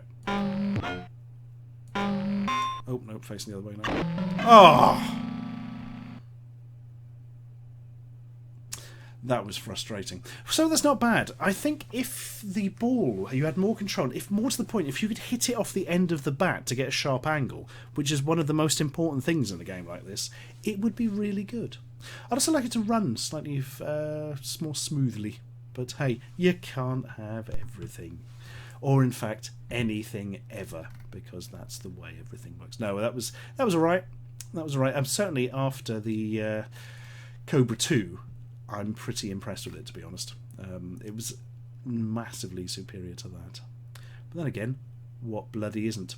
Joe Jackson asks, what naughty games are there on the Amiga and ST? There's a lot of them, Joe Jackson. I've never really looked into it. What you need to Google is Subhumans in Turkey. Subhumans in Turkey. They made most of them. Gementus asks, never seen the original Atari ST version of Oxid, only the PC port. Do you have that one? No, I have literally never heard of it. We can play that in a bit, actually. I have never heard of Oxid. I don't know what it is. And Catstrub, oh, thank you very much, Catstrebkovo. Let's attempt to say that as a human word. Catstrebkova. That's ludicrously over generous of you. Bless your heart. May all your things be good ones. I don't know what that means, but it sounded good. Right, any more questions before we get on to... Actually, I've got two different ideas of where to go next. I'm quite tempted by this Oxid game, actually. Oh god, Saberknight asks, have you used the Atari Jaguar controller? I own 2 of them. I also own 2 telephones. If you know the Atari Jaguar controller, you will know the similarity. Oxid. Let's find this one up. Yep, we've got it. Oxid colour. Oxid. There's a Falcon version of Oxid. There's Oxid 2, Oxid 90. This will be it. 1990 digital art. There's a sequel by Dongleware Verlags, Germany. What? This is confusing. Right, it's a German game, definitely. I don't really know much about it other than that. In fact, literally, there's an Oxid mag. There's a lot of different versions of it. It must be with the later games if there's an Atari Falcon version as well, because there was very little released for the Falcon, to say the least. Oh my god, Unlucky Dip asks, what was your favourite Net Yarosa game? So the Net Yarosa was the PlayStation development kit, and occasionally you would have what we in the trade call homebrew, I suppose, stuff, and it would be put on cover discs, you know, the cover CDs for magazines. The only one I really remember playing was like a Pac-Man clone. It wasn't very good. Ah, dearie me. Crate1 asks, Jaguar, wasn't that the failed Atari 64-bit console? You bloody bet it was, mate. It certainly was. And a pity, because later sort of games released for it after its death, most sort of homebrew stuff, I think although it was a pain to program for, it had quite a lot of power behind it, and you could have had some good stuff, but instead you had shit like Club Drive and absolutely appalling garbage like Kasumi Ninja and all that stuff. I'm going to go back, actually, and say... No. Club Drive is far worse than Consuming Ninja. What am I thinking? Club Drive is awful. Club Drive, famously, when revealed at an Atari event, was actually openly laughed at by all the journalists present. That's just how bad it was. Ah, dearie me. Right. Ever hear of the Atari Panther? Asked Hyde Fan Lovely. Yeah, that was like the console they were going to make before the Jaguar, but they didn't. That's the end of that. Nick Evans asks, what do you think of the theory that Atlantis was actually a late Stone Age civilization on the flat land bridge of Doggerland? Well,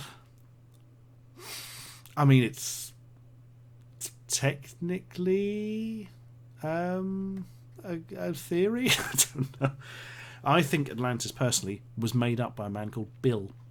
And Ben Smith has come in too late, bless him, but with there was a pound coin in the bushes by the Gents Lou and Grandad 2, therefore giving you the chance to use the phone. And now it makes sense. It all makes sense.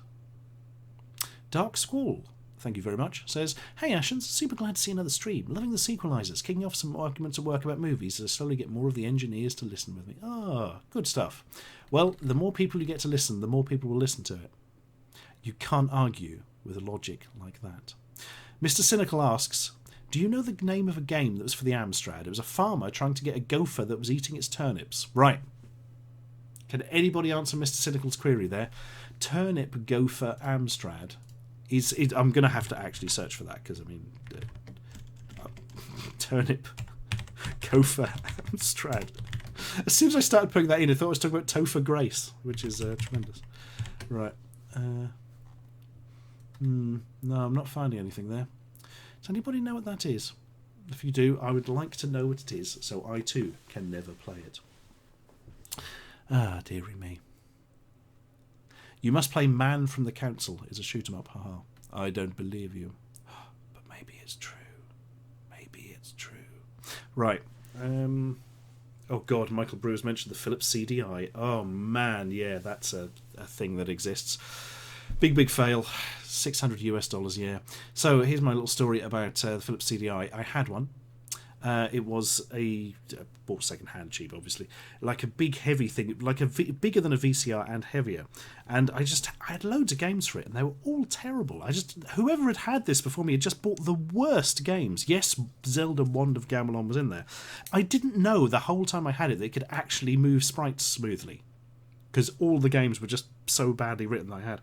And in the end, I was moving and I couldn't keep it. Wish I had kept it now, but so I tried to give it away to people for like 6 months. People wouldn't even take it for free, and I had to take it down the tip. I mean, now, like, even just the controller's worth a fortune, but at the time, not only would nobody buy it, but nobody would even take it for free. How things change.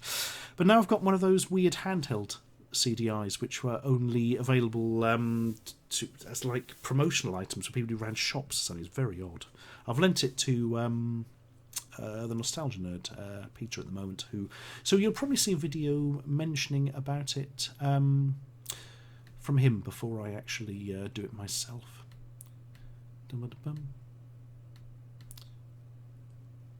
Baum Invention says 3DO is okay, but expensive these. Yeah, I had a 3DO back in the day as well. I bought it for like 80 quid with a load of games, and I remember selling it for 80 quid with a load of games.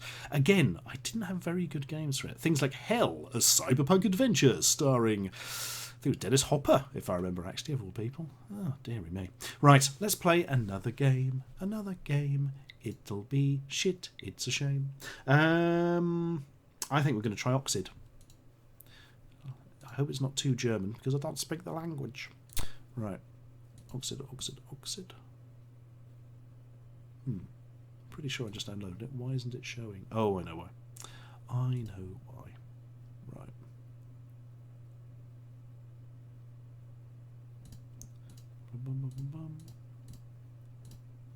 Oh, hang on. It's going to be awkward now. Isn't that always the way? Right. I demand a game of Oxid. I absolutely demand a game of Oxid. What is Oxid? We may never know. Come on. Here we go. Found it. Right. This looks like... Oh. It's right. I'm not showing you this yet, but it's gone straight down to the... Ah, right. I think I know what this might be, actually.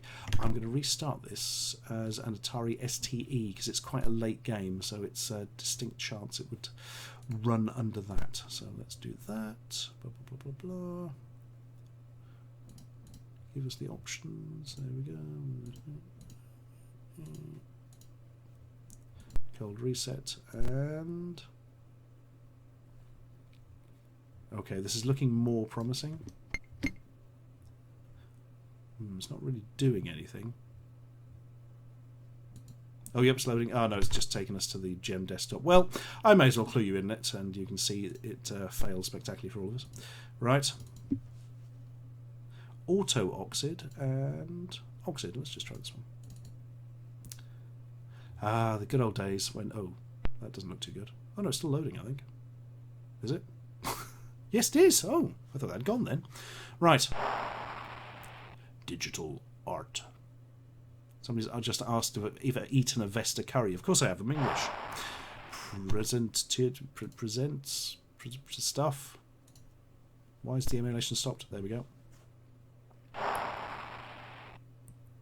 Oxid. Oxid. I'm guessing Meinolf Schneider was behind this. Right. It's a very grey game at the start. Please, something. I don't I know virtually no German whatsoever, as my school didn't teach it. Landschaft 1, okay. Oh my goodness. I was expecting something quite impressive, but this is not that. Oh, what? What is going on? What am I controlling anything? What? What? Yeah, Mobster Pool is asking if I'll review a new one. Mate. The chances of finding that. What is... I don't understand. The controls don't seem to do anything. There's no mouse. There's no keyboard. If I press the spacebar, it barks like a dog.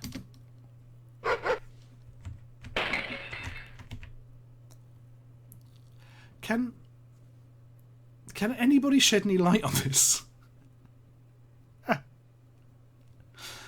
What? There's just a... Pressing different buttons? What is happening? I have no concept of what's going on here at all. Oh my god. Oh, Crash Prune 173. Who wrote the intro music to Sequelizers? That is a cover version of the theme to The Equalizer by Stuart Copeland. Yes, him from The Police. Called The Equalizer Busy Equalizing. That is a cover version called The Sequelizers Busy Sequelizing, and is by my good friend Daniel Williams. And he has actually provided a higher quality version, or a different version for Series 2 if you listen to the latest... Series 3 even, sorry. If you listen to the latest podcast, you will hear it. Right, so this is a random generation seed, somebody said. I hope we get better, Albert the Pug. Right. So how does this work? Answer, it doesn't. Right, F2 for MIDI. Oh no, we've got no MIDI going on.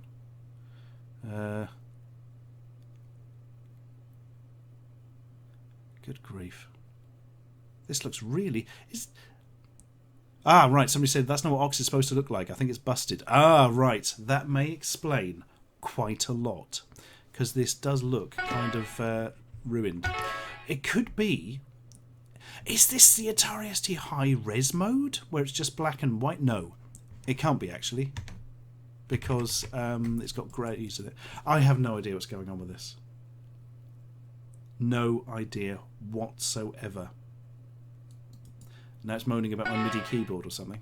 No, I'm going to give up on that. I'm going to give that up as a job of badness and jump into one of the other games. This game is called Starball. This is version 1.61. I don't know quite why I know that. It was released in 1994 and is a public domain game and is apparently really, really good. Let's find out. Quite disappointed that last one. I might have to look into that later and see if actually there is a sort of good game in there somewhere. But it was just an immense ball of confusion for me. Right. Ball of confusion. That's a song. Starball appears to be not doing anything. Oh, no. No, nothing's working. Quickly, find the file. Starball TOS, right, that should do it. Okay, got it. Quote of the day. Dave, okay, he's movement battle. Camel, birds up down, flicking wild, and eventually gets embarrassedly slid to the top of the screen. That was a thing. Ah, good old Volume 11 development. Nope, I've never heard of them either. Oh, that's not good. Come back to us. Come back to us. We're back. We're back. Oh, that was a worry. Starball. A Dave and Andy production together at last. Right.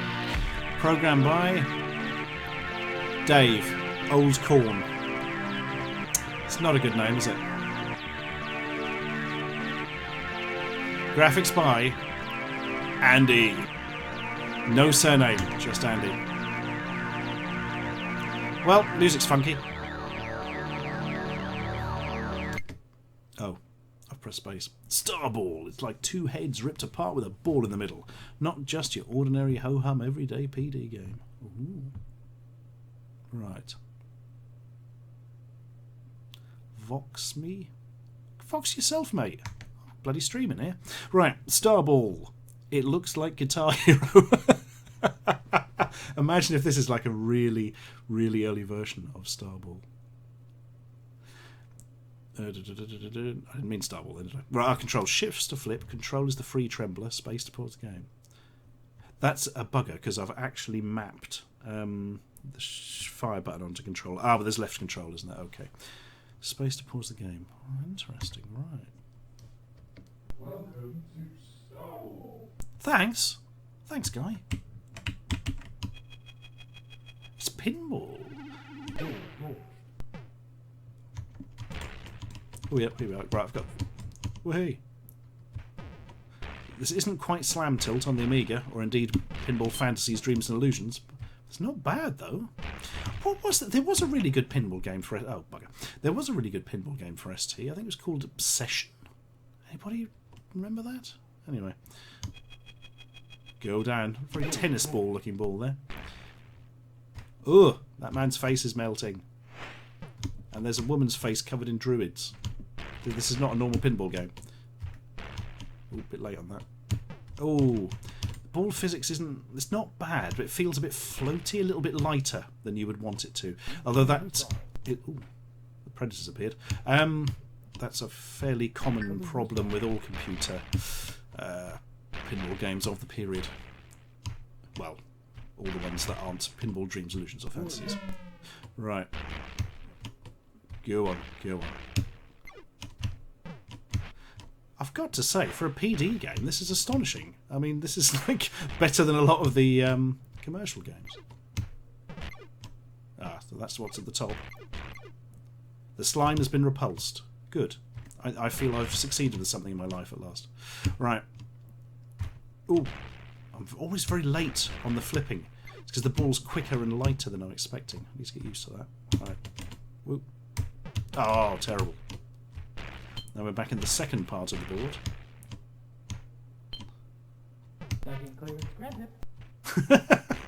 Thanks, thanks. But docking clearance, everyone. It happened. It finally happened. Oh, no. No. Get off the wasp's head. Right. Oop. I've just realised those nice Ray-Bans that the alien on the right is wearing. Oh. Ugh. Ugh, we want to touch the ball after it's been in that thing's mouth. You catch diseases. Ah. Well, I got some bonus points. Oh, goodness gracious. Macadam bumper on the CPCs, which I had Macadam bumper on... what did I have that on? But Spectrum, must have been Spectrum at the time. Go! This is game of the evening thus far, certainly. Gotcha. Never a good sign of a pinball game where when the ball should be still, it's twitching. But Bonus up. Oh, now we're talking. But, oh, that didn't last, did it? It's not bad. It's not bad. Right. Game over, man. Game over. Man, that's got to be one of the most overused samples on the Atari ST.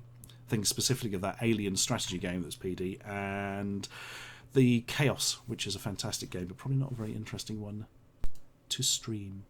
That was really good. That was like properly really good. Hats off to the Starball team. If you're watching, and of course you're not, hats off to you. That is actually a game I will go back to. I'm going to make a note of not shit next to it on my book here. Good. Ultimate Arena, very shit. I should have used those cheats for Ultimate Arena. There were those cheats going on, weren't they? Should have thought of that. Never mind. I don't really want to load it again now because it took so bloody long. My God. Right. As Dan Coleman says, you can talk Ashens, it was in your game. Yes, the game I wrote for the Atari ST does, the Amiga even, does indeed contain that game over samples from Hudson in Aliens. We all did it. We didn't know any better. Dearie me. Right. I'm thinking what we got next. I've definitely got some more lined up there. Right. I have a plan. It is a plan. If anybody would like to ask a question, now is a good time. We will finish this stream up at midnight UK time, which is in 30 minutes. So if you want to ask something, do ask away now, and I'll give you a totally useless answer. Oh, God. I've just spotted on my notes, it's Play Nightmare? Question mark? Probably not. Right. Got it. What is a Ubisoft game? That I did not realise. Interesting.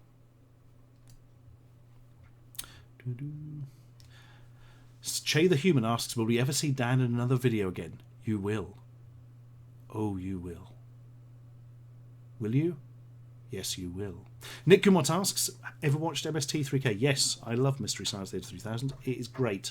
I've not watched it for several years now. I should get back into it. There's like a new series on Netflix on something, isn't there? I should probably get into that. Juno6 says, I know Dave Oldcorn. I'll pass on your glowing praise about Starball. You should. It's really good for a PD game. It's astonishing. Absolutely astonishing. Dearie me. Dargo Winterfang says, what's the best and worst thing you've ever bought from a Poundland or Pound World? Worst thing, that pizza snack still springs to my mind after all those years, and the one the dog wouldn't even eat.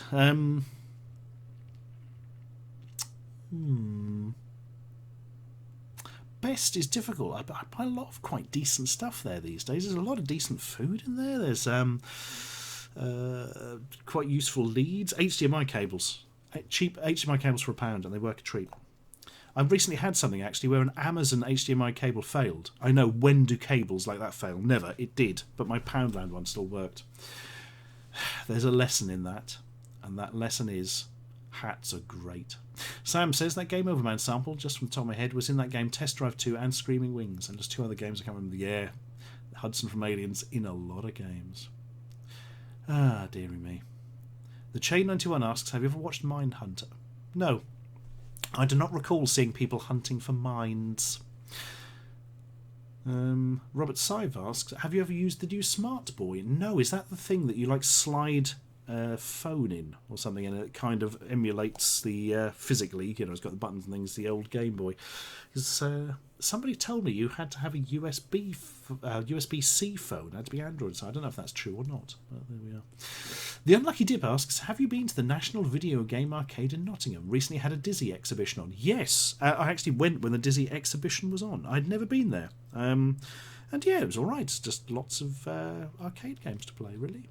And they had Duck Hunt. What more do you want? Jonathan Mawson says, my dad was a programmer on Analog Kong for C64. Give it a review out of 10. I do not know the Commodore 64 version of Analog Kong, I'm afraid. I do know that Analog Kong has one of the worst covers ever put on a video game, but that's another story for another day. If you'd like to see that, do buy my book, Attack of the Flickering Skeletons. Available now for remarkably cheap on Amazon. At least it was cheap last time I looked. I should probably bloody check, actually. Attack Flickering. Yeah, it's still £6.50 on there, which is amazing. because I get the same percentage whatever price they sell it for. I don't know why they're doing it so cheap. Generally, the cheaper it goes because it's selling quite well. So it's all good. Very pleased by that. And frankly, the cheaper it is, the better, because it means more people buy it. And that's why I wrote it, so people would read it. What are my thoughts on Doctor Who Series 10? Asks Jacob Knowles. I do not know what Series 10 was. Which one was that? Series 10 Doctor Who. That's the one I haven't seen. I'd got sick of it, frankly. Sick of it in Series 9 and just didn't really want to watch anymore. And I don't know if I will ever catch up with it or not. Yeah, that was exciting, wasn't it? Simon Aarons asks, have you been using your Nintendo Switch, and if so, what games have you been playing? I'll be honest, I played a lot of Breath of the Wild, which was very good, and then I have played nothing since. I should get onto that. But I just got Binding of Isaac for the Vita of all systems, so I'm playing that on the move at the moment, because plus the Vita's battery lasts a fair bit longer than the old Switch. Tom McDonald asks, have you stopped off at That's Entertainment again recently? Those videos are weirdly compelling. No, I haven't, actually. I should do. But they don't seem to have be selling those sort of mystery boxes at the moment. I think it was just because they'd got so much stock in from Love Film when Love Film went under. But, I don't know if I will be doing that again or not. I may find some other random media thing. Something I have been doing quite frequently is buying old Atari ST and Amiga disc boxes that we're going through. That's something I may team up with a Nostalgia Nerd for. We shall see about that. Ian Goff says, have you considered doing a stream playing Amiga games? Oh yeah, I've got a list of Amiga games I haven't played. I'll be playing later. Not today, obviously, but at some point in the future. Also, I recognise your avatar as the cover of Deus Ex Machina for the old 8-bit computers. Mainly because I see it, actually, again, in the Nostalgia Nerd's office. He's got it behind where he sits. Right. Jason asks, can I have my Mr. Bean doll back? Yes, you bloody can, Jason, mate. You can have that back whenever you goddamn want. It's haunting us like a bad Rowan Atkinson. Email me an address and and we will happily send back the cursed item, which you can burn at your leisure, dearie me. Unless you're in Hong Kong at the moment, I don't want to spend that much to send it. And as you know, post takes ages to reach Hong Kong. Well, if that's a lie, it reaches Hong Kong quite quickly, but it takes ages to actually go through Hong Kong, really. It's a slow old system. What do I think about them rebooting Predator? Well, might be interesting. Who knows? Who knows? Leo Hale has asked the important question. Does Eli smell as bad as he looks? The answer to that is no. Eli smells absolutely fine. I know. I could barely believe it myself. Right. Let's. Dan Zephyr asks, can I have my E.T. Furby back? No. No, you can't. That's gone, mate. That has gone to the great poison swamp in the sky. Right. So, The Intruder is our next game. 1994. No, it wasn't 1989. I just totally read the wrong line there. From our friends at Ubisoft. Let us force the machine to play it. Where is it? Oh, no, seriously, where is it? I got it ready and now it's disappeared. That's annoying. Here we are. It's going. Right. Let's see what joys we can get. Kein virus in boot sector. Yes, viruses on the ST were actually quite common. They would just literally sit on the boot sector of a disk. The one that did the rounds most widely in the UK was the Ghost virus, and the second one was the Green Goblin virus, because Atari ST user accidentally put it on their flicking cover disk, you idiots, you stupid idiots. Now, the problem with boot sector viruses in the Atari ST was they would overwrite the boot sector of the disk, because that's how they propagate themselves.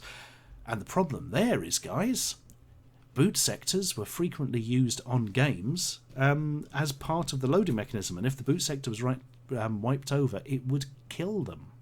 Kill them dead. And so if you didn't leave the right protect on your original games discs, they could be ruined by the viruses. And that would happen, because some of them it's saved to the disk, so you had to leave the write protect off. I believe there was actually a disk released which had loads of boot sectors from games on and would rewrite them to your games if that had happened. But yeah, specifically, there's an interesting little coda to this, and the Atari ST viruses often had like a really interesting payload. They propagate themselves, obviously, but they always did something different. The Ghost virus turned your mouse pointer weird. It meant like up was down and left was right on your mouse pointer. The controls are reversed. And the Little Green Goblin virus would reverse the left and right hand sides of the screen. So it would actually that's not true. It would kind of moved the screen along 50%, so the left half was on the right hand side of the screen, the right half was on the left hand side of the screen. ST viruses were weird things, it really was. And my particular memory of that is if you looked at the text of the boot sector for that, they'd actually written the Little Green Goblin Strike Again, or something like that. Ah, dearie me. Oh, Explosive Action, yes. The ultimate virus killer program had a database of boot sectors to fit, yes. Thank you very much. Right, let's see how this works. Kind of surprised this didn't boot automatically, I'll be honest with you. Here is a buzzy bee. Right, it's supposed to start. That's an underwhelming noise to begin with, isn't it? Oh, you bought our game, did you? Yeah, thanks, guys. I thought there was somebody knocking on the door for a second. Somebody's cranking up the funk spindle. Oh no, it's gone down again.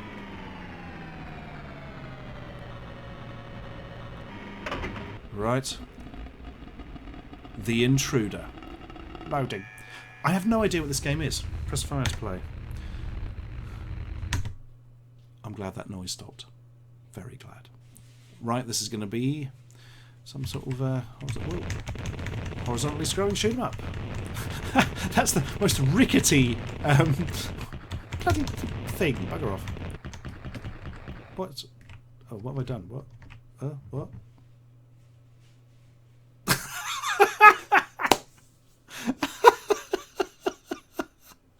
Oh no. I don't think there's any point in continuing from that point, is there? What happened? What happened? Oh, it's a slightly jerky movement of the ship, and then... Right, stage one. Let's go for it. Player ready. Right, here we go. Oh, you scroll up and down a bit. Oh my goodness, there's some stuff. What happened to that weird... oh, there was a bonus there and I didn't get it. I've lost 2 blocks of energy. I've got a load of stiletto knives or something.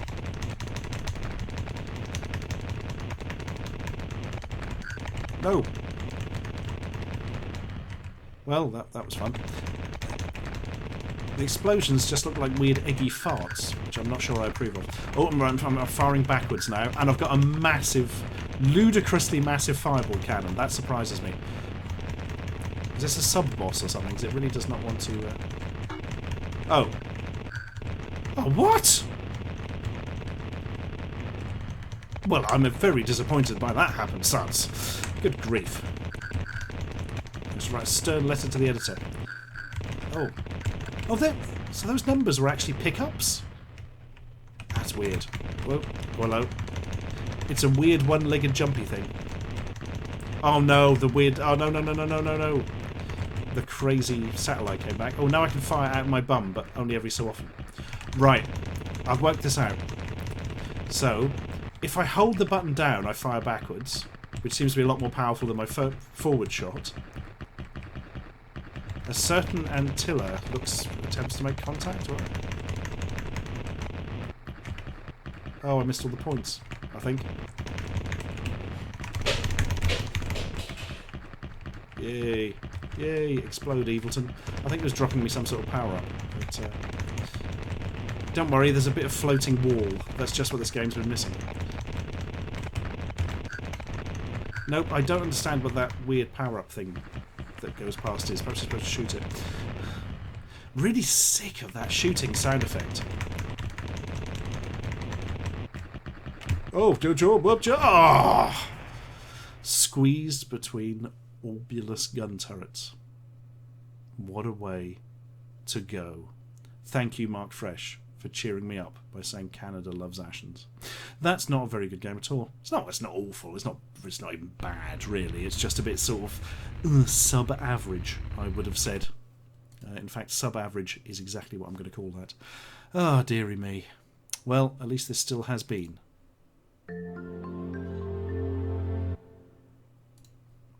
That's good. That button normally doesn't work. Oh, right. I think we should get one more game in before we finish at midnight. If anybody has any questions, do feel free to ask now. Shinobi says, who is that bald guy with a beard whose head we see flashed for a split second in one of your videos? Hey? Hey? Right, let's look for another game. What have we got? Oh, go on. Right. I've been putting this off for decades, but we may as well have a bash at it. I was going to play the Spectrum version, but I think actually this will do better. So I'll pop that in the correct directory, and then we can play it in a moment.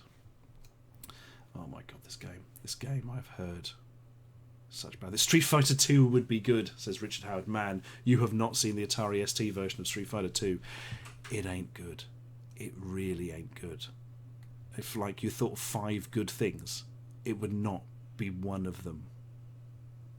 Does anyone know the BBC Micro game that made you do maths problems that made trains move across the screen? I don't, I'm afraid. That is not something I know off the top of my head. Somebody asks, as a tat connoisseur, what are your thoughts on Nintendo Labo, the cardboard thing for 60 quid? It looks interesting. I don't know what you get for your 60 quid. Hopefully more than some cardboard. I imagine there's some sort of hardware involved as well. But I don't know. Mensky says it's definitely not Doctor Who. I think you're correct, my friend. Right. You must all subscribe to Mensky, by the way. Not only will you learn much about old arcade games, but you may learn other important things. Face things. Shangy5777, since the shooting out the rear is bigger than at the front, you should call it sharting. Oh my god, that's it, it's sharting the game. Oh my goodness. Oh my goodness. The Shart game. Sharting on the Atari ST. My god. Hurricane Production says, something I remembered lately regarding Tiertex, oh god, infamous ST programmers Tiertex and other systems. I think they made one of the worst Jaguar games, and that's saying something. Programmer Mark Hay Hutchinson worked there, but moved on to LucasArts and later developed the camera system for Metroid Prime. I'm trying to remember what the camera system for Metroid Prime was like. I don't remember it, which must have meant it was all right. Oh well. Right. I think the time has come, the walrus said, to talk of many things. Of sailing boats, and sealing wax, and cabbages, and Nightmare on the Atari ST. Now, this is, yes, a game based on the old TV show. This one was also released for the 8-bits at the time. I've never played the ST version. I've briefly played the Spectrum version in the past, if I remember. But there was also a second Nightmare game, which was basically the game Captive, which was an excellent sci-fi Dungeon Master into the screen style game. RPG sort of thing, not first-person shooter. And it was kind of a fancy version of that with an occasional picture of Treguard in. But this Nightmare is far more relevant to the TV series. Is that a good thing? Not necessarily. Let's reset and have a look. Oh, and start the emulation. That's probably quite important. Right. Greets to... the old greet screens. Cracked by Kelvin. Thanks, Kelvin. That's pretty green. I mean, that's so green you could stand in front of it and, you know, chroma key it. Oh god, Mensky has just reminded me that he paid for the Atari ST version of Street Fighter 2. Oh my god. I never did. We played the Amiga version a lot, although the Amiga version is noticeably superior, but it's still not very good. It's awful as compared to the... Oh, this is the wrong version of Nightmare! No, this is the one that we do not want to be playing. Right. Abort.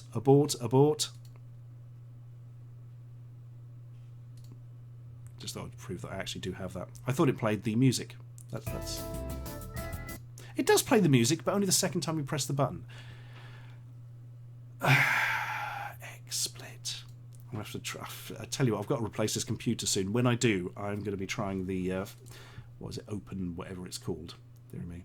And Groovass and Planet Schlock have mentioned Bushido Blade, which is absolutely fantastic.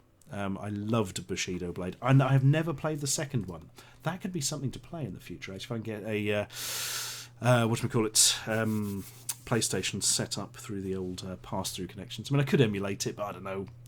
PlayStation stuff I like to play. I like to play on the original hardware if at all possible, but it's just really difficult for this kind of machine, and so much easier. Okay, I'm not doing well here. I cannot actually find a version of... I'm sure Nightmare was released for the ST, the original one, isn't it?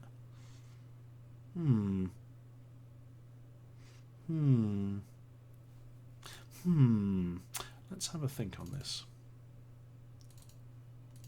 Right. No, I can only find copies of the Mindscape one. Right. I'm just going to nip to the old Atari Legend website and make sure that I didn't make up the fact that this game exists for the ST. It definitely exists for some others at the very least.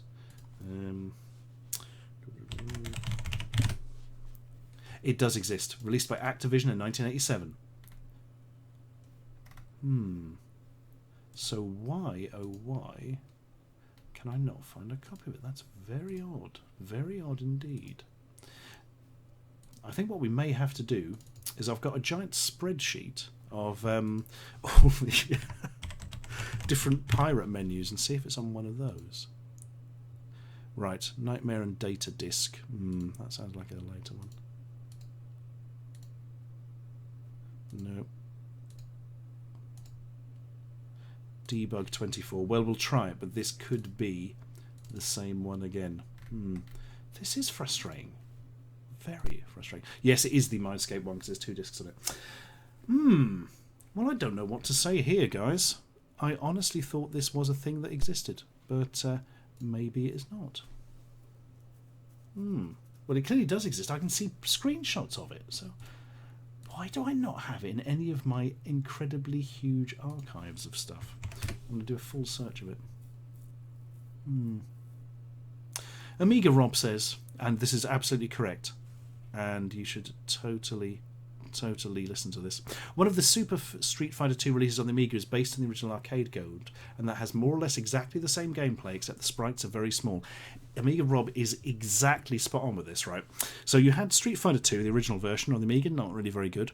You then had Super Street Fighter 2, which, as he says, plays exactly like the arcade, but has really shrunken down sprites, really nicely animated, but they look kind of off. But it plays fantastically, really good. They then, at the same time, released Super Street Fighter 2 Turbo, which has amazing sprites taken directly from the arcade machine, but the game plays nothing like it. I had an accelerated Amiga, and I spent money on that damn game, installed it to the hard drive even, and it just plays like an absolute jerky dog, even with the accelerator. And half the frames of animation are totally missing. So imagine like Blanca's move, where he grabs them and does like his throw, but instead he holds onto them and takes bites out of them. That's only 2 frames, isn't it? They only had 1 frame in this, so he just kind of grabbed hold of them, and they looked injured, and then he ran away. It's bloody dreadful. But the absolutely excellent Super Street Fighter 2 non-turbo version is the one you want to be playing. Yeah, I apologise. I cannot find Nightmare for the ST. That is the strangest thing. The strangest goddamn thing. I can't even find it listed on any of the pirate discs. Unless... No, that's nothing. No. Isn't that weird? Usually it's really easy to find old games like that. Well, we're going to have to play something else then. And it is going to have to be something suggested by you guys. So whoever it is who knows of your ST games, suggest an ST game, and we shall go and have a look. Somebody's claiming it's an Automation Disc 2. Hang on. I'm going to have a look. No, it isn't. That's got Virus and Trantor on. I think I had that disc. My God. And Into the Eagle's Nest. Yes, that didn't work because the disc was damaged. There we are. Right. Bobo Morpin says, what happened to xxx.ashens.com? I need the rest of the photos to the Bath Goose set. Well, I hate to tell you this, my friend, but it was just a sign saying, don't be ridiculous. There we are. Go on. Speedball 1. I played a lot of that back in the day. A lot of that. Paradroid. Yeah, Paradroid was good, but I think we've all seen Bloody Rick Dangerous. No chance, mate. No chance. Ranorama. Fernandez Must Die? There was an ST version of that? What? Okay, so Fernandez Must Die is an overhead view shooty game where you run around and shoot things. I remember it was on whatchamacallit? Spectrum, and it was on like a cover tape, a full version once. But I did not know that there was an Atari ST version of it. That is interesting. I thought it massively predated that. Well, bear with us. I'm just going to try one more thing about getting this damn Nightmare game. No. Oh, that's a shame. Even on Atari Mania, the dump is missing. That is a shame. I shall attempt to track that down for future reference. I want to play Fernandez Must Die now, because I heard that Fernandez is a person who must die, and we should probably help facilitate this in any way, shape or form. Right. There can't be many games called Fernandez, so there we are. Love a job. Right. Let's get this show on some kind of road.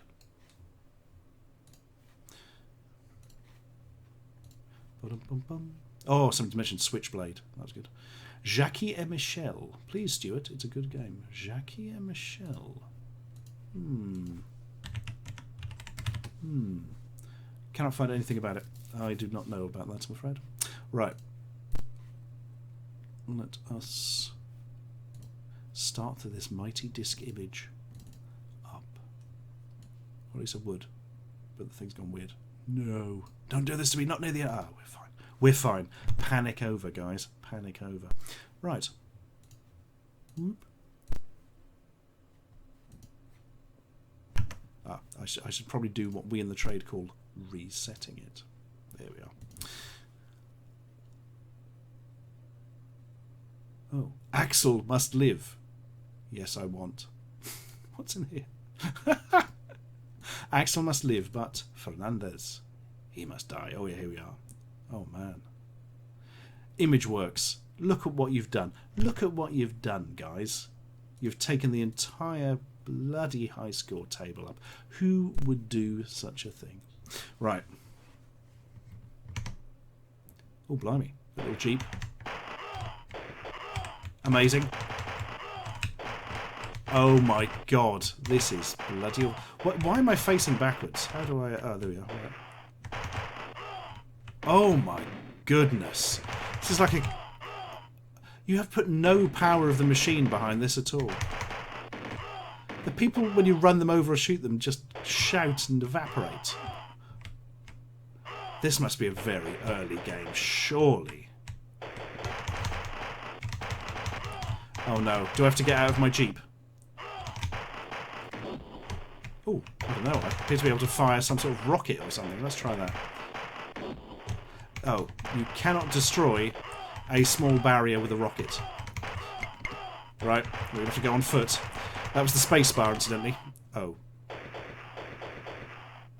Fernandez is very well guarded, gentlemen, isn't he? Right. Oh, I can't go back to... Oh.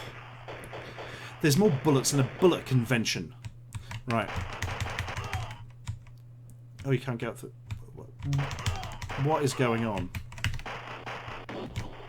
No, can't blow that up either, and the thing that's corrupted. Ah! Yay! I feel that we have made it. I like the way the scrolling is a lot quicker with fewer people. Armory. Right, I want into the armory. You can't get into the armory.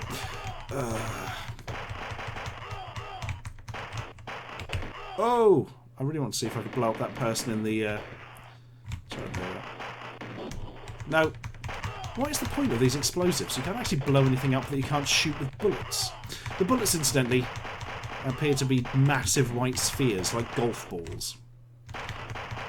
Maybe this is it. Maybe Fernandez is like an insane golfer. And you've got to put a stop to him. This game sucks. Pretty hard.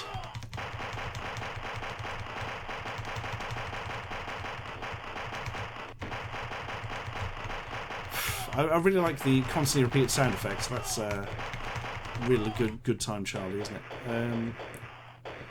What if you find another Jeep later on? I suppose you must do, mustn't you? Maybe you find a different vehicle. No, I'm surprised there are any vehicles at all in this, frankly, by the quality of it. Well, better spin round and fall down covered in tomato ketchup, because that is apparently how this stuff works. Keep out. I think we should just do what it says. I like the way they're just standing around, just shooting randomly at walls. Fernandez employs some of the most stupid people in the world, and then keeps them in a big garden. I don't know.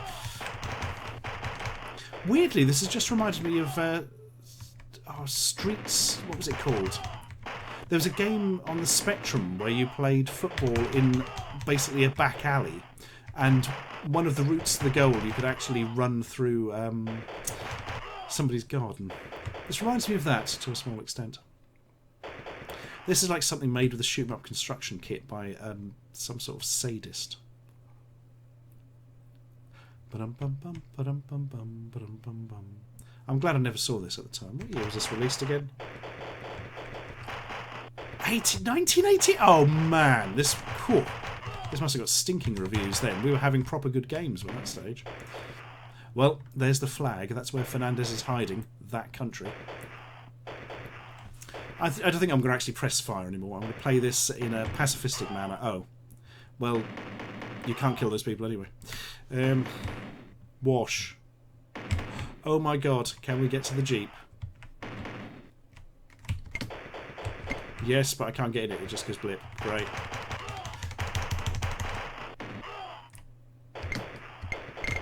Yay! We're in. Do. It's like Akari Warriors, but terrible. Do.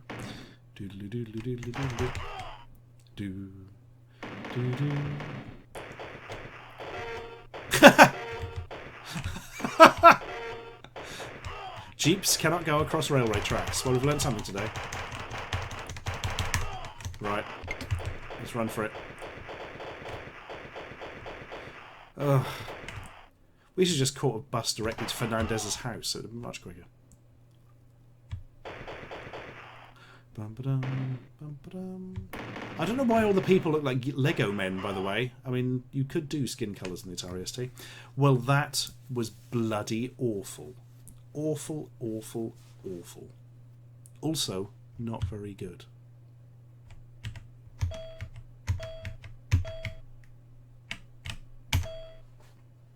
And we only got number 9, just to add insult to injury.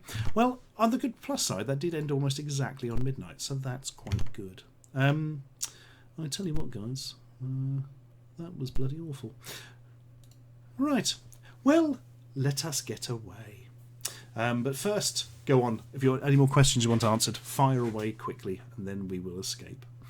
Drawyer says, have you watched The Angry Video Game Nerd? I have seen him in the past. I am aware of his work.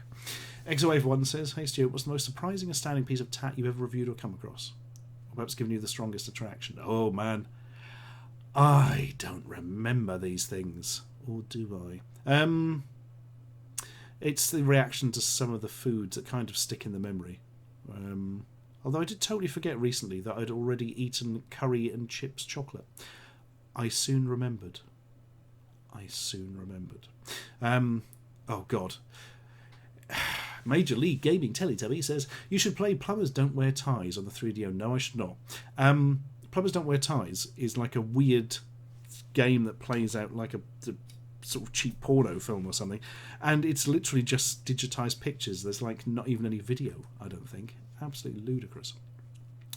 Ah, dearie me. I don't think I've ever played it, come to think of it.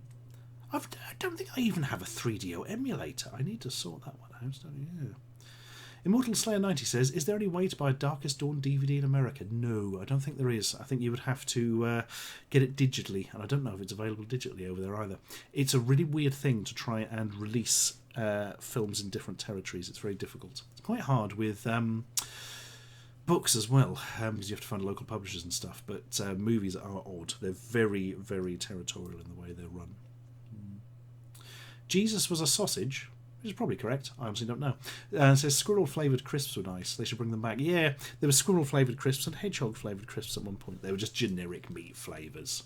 That's it, isn't it? Hey Ashens, says Commander Matt, are the subscription crate videos done? I don't recall how long it's been, but it feels like forever. Yeah, I skipped last month for the sub crates. The latest one is done, actually, and I was going to upload it tonight. Then I remembered I'm live streaming, so I'm going to upload it either tomorrow or probably Thursday, actually. Yeah, in fact, almost certainly Thursday. Ah, dearie me. 110-ton hamster says, would you do more puzzles like you did years ago when you did a fake radio broadcast to find an email address? Oh, that was good. Man, that was like a numbers station. But only one person solved it, though. So it was perhaps a little bit too difficult. Here's a little story about competitions on the internet, though. When years ago we did the proxy, we hid little codes in each video in a really obvious way. I mean, you couldn't really miss them if you went and looked for them. You had to get all the codes to email in for a chance to win something. And when we did this, Dell, the people who were doing it with went, that's not obvious enough. When it appears on screen, you are going to have to like make a big thing of it. We're like, oh, that'll spoil it a bit. Well, all right, we'll do that. And then when that is, and they said, I swear to God, they said, that's still not obvious enough. You're going to have it at the end, so it tells you the code at the end of the video. And we're like, that's ridiculous. That's absolutely ridiculous. And they wouldn't back down. And we were like, right, well, we'll do it then. We'll do it. But you people, you're giving no thought to the audience. They're not that stupid. And I'll tell you what, they were absolutely right, because we still had hundreds of emails from people asking how they get the codes when we literally gave them the code at the end of each video. And it was then we learned about competitions. They can never be too easy, to say the least. Yeah. I just remember seeing these hundreds of emails, and I thought we were being condescending to people. You know, we thought we were patronising them. But no, that was not a good thing. Dearie me. But if I did do another competition, I would make it bloody hard myself, because I'm that kind of person. You must work for your prizes. Ah, dearie me. Stuart, says Daedalus, do you remember Amiga Power's style of writing? Yes, which was very different for a lot of their writers. They actually had some personality to it. And how they were the only mag to actually use the full rating scale. Yes, if a game was really, really bad, they gave it 1 out of 10. If a game was really, really good, they gave it 9 out of 10. If a game was average, they gave it 5 out of 10. They actually used the scale as it should be used. Because most magazines were like, if a game was really awful, they'd give it 5. If it was unplayable, it'd get 4. You know, that's ridiculous. Why have we got 1, 2, 3 in that? If I was giving review scores, I would rate it on a scale of A, B, C, and D, whether it was any good or not. Rate it like a paper, except there would be 2 extra ones. There would also be an F for something so awful it would end up in terrible old games, and there would be an A star for things that we felt were particularly important. But that's completely irrelevant, because I don't plan to ever use that in my life in any way, shape, or form. Explosive Action asks, have you ever met any of the writers from ST Format? Not to my knowledge. So that helped. Welsh Warrior says, Fernandez Must Die is an Automation Disc 21, I'm sure it is. Recently got patched to run on Atari Jaguar. Great. Absolutely great. If that's true, that's just... Oh, dearie me. Good grief. Mensky says it's like people don't see anything if it's right there, right in front of their face, right beside you. It really is, isn't it, mate? It really is. Sometimes people really don't see. They don't see what's directly in front of them. Ah, dearie me. Bum, ba-dum, bum. Connor Savage says, do you ever get concerned of the views on Barshan's episodes compared to your own channel, or is it the creation that drives you? Yeah, we do them because it's fun and people like them. Don't have to have loads of people watching it, do you? There we are. Well, you do if you want to get paid from YouTube ads, but, you know, that's a different story, isn't it? Dearie me. Right. The time has come to leave us now. I will answer 2 more of your fine questions. And if you're going to send me huge sums of money, do it now. Don't actually do that. Let's have a look. And as soon as I said that, all the questions stopped. Of course, because it's going to take a while to catch up, isn't it? I'll just sit there repeatedly removing the top and clicking it back on this USB pen drive in an annoying manner right near the microphone.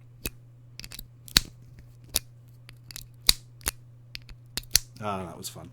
It's a really nice pen drive, actually. It's only 2 gig, but it came with some version of Forza, I think. And when you put it in a computer, it sort of has a big light at the top which pulses on and off. Unfortunately, it only holds 2 gigs, so it's a bit shite by today's standards. Right, let us pick some questions.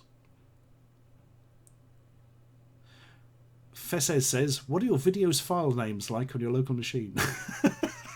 They're pretty much the same as what gets uploaded. There we are. That was exciting, wasn't it?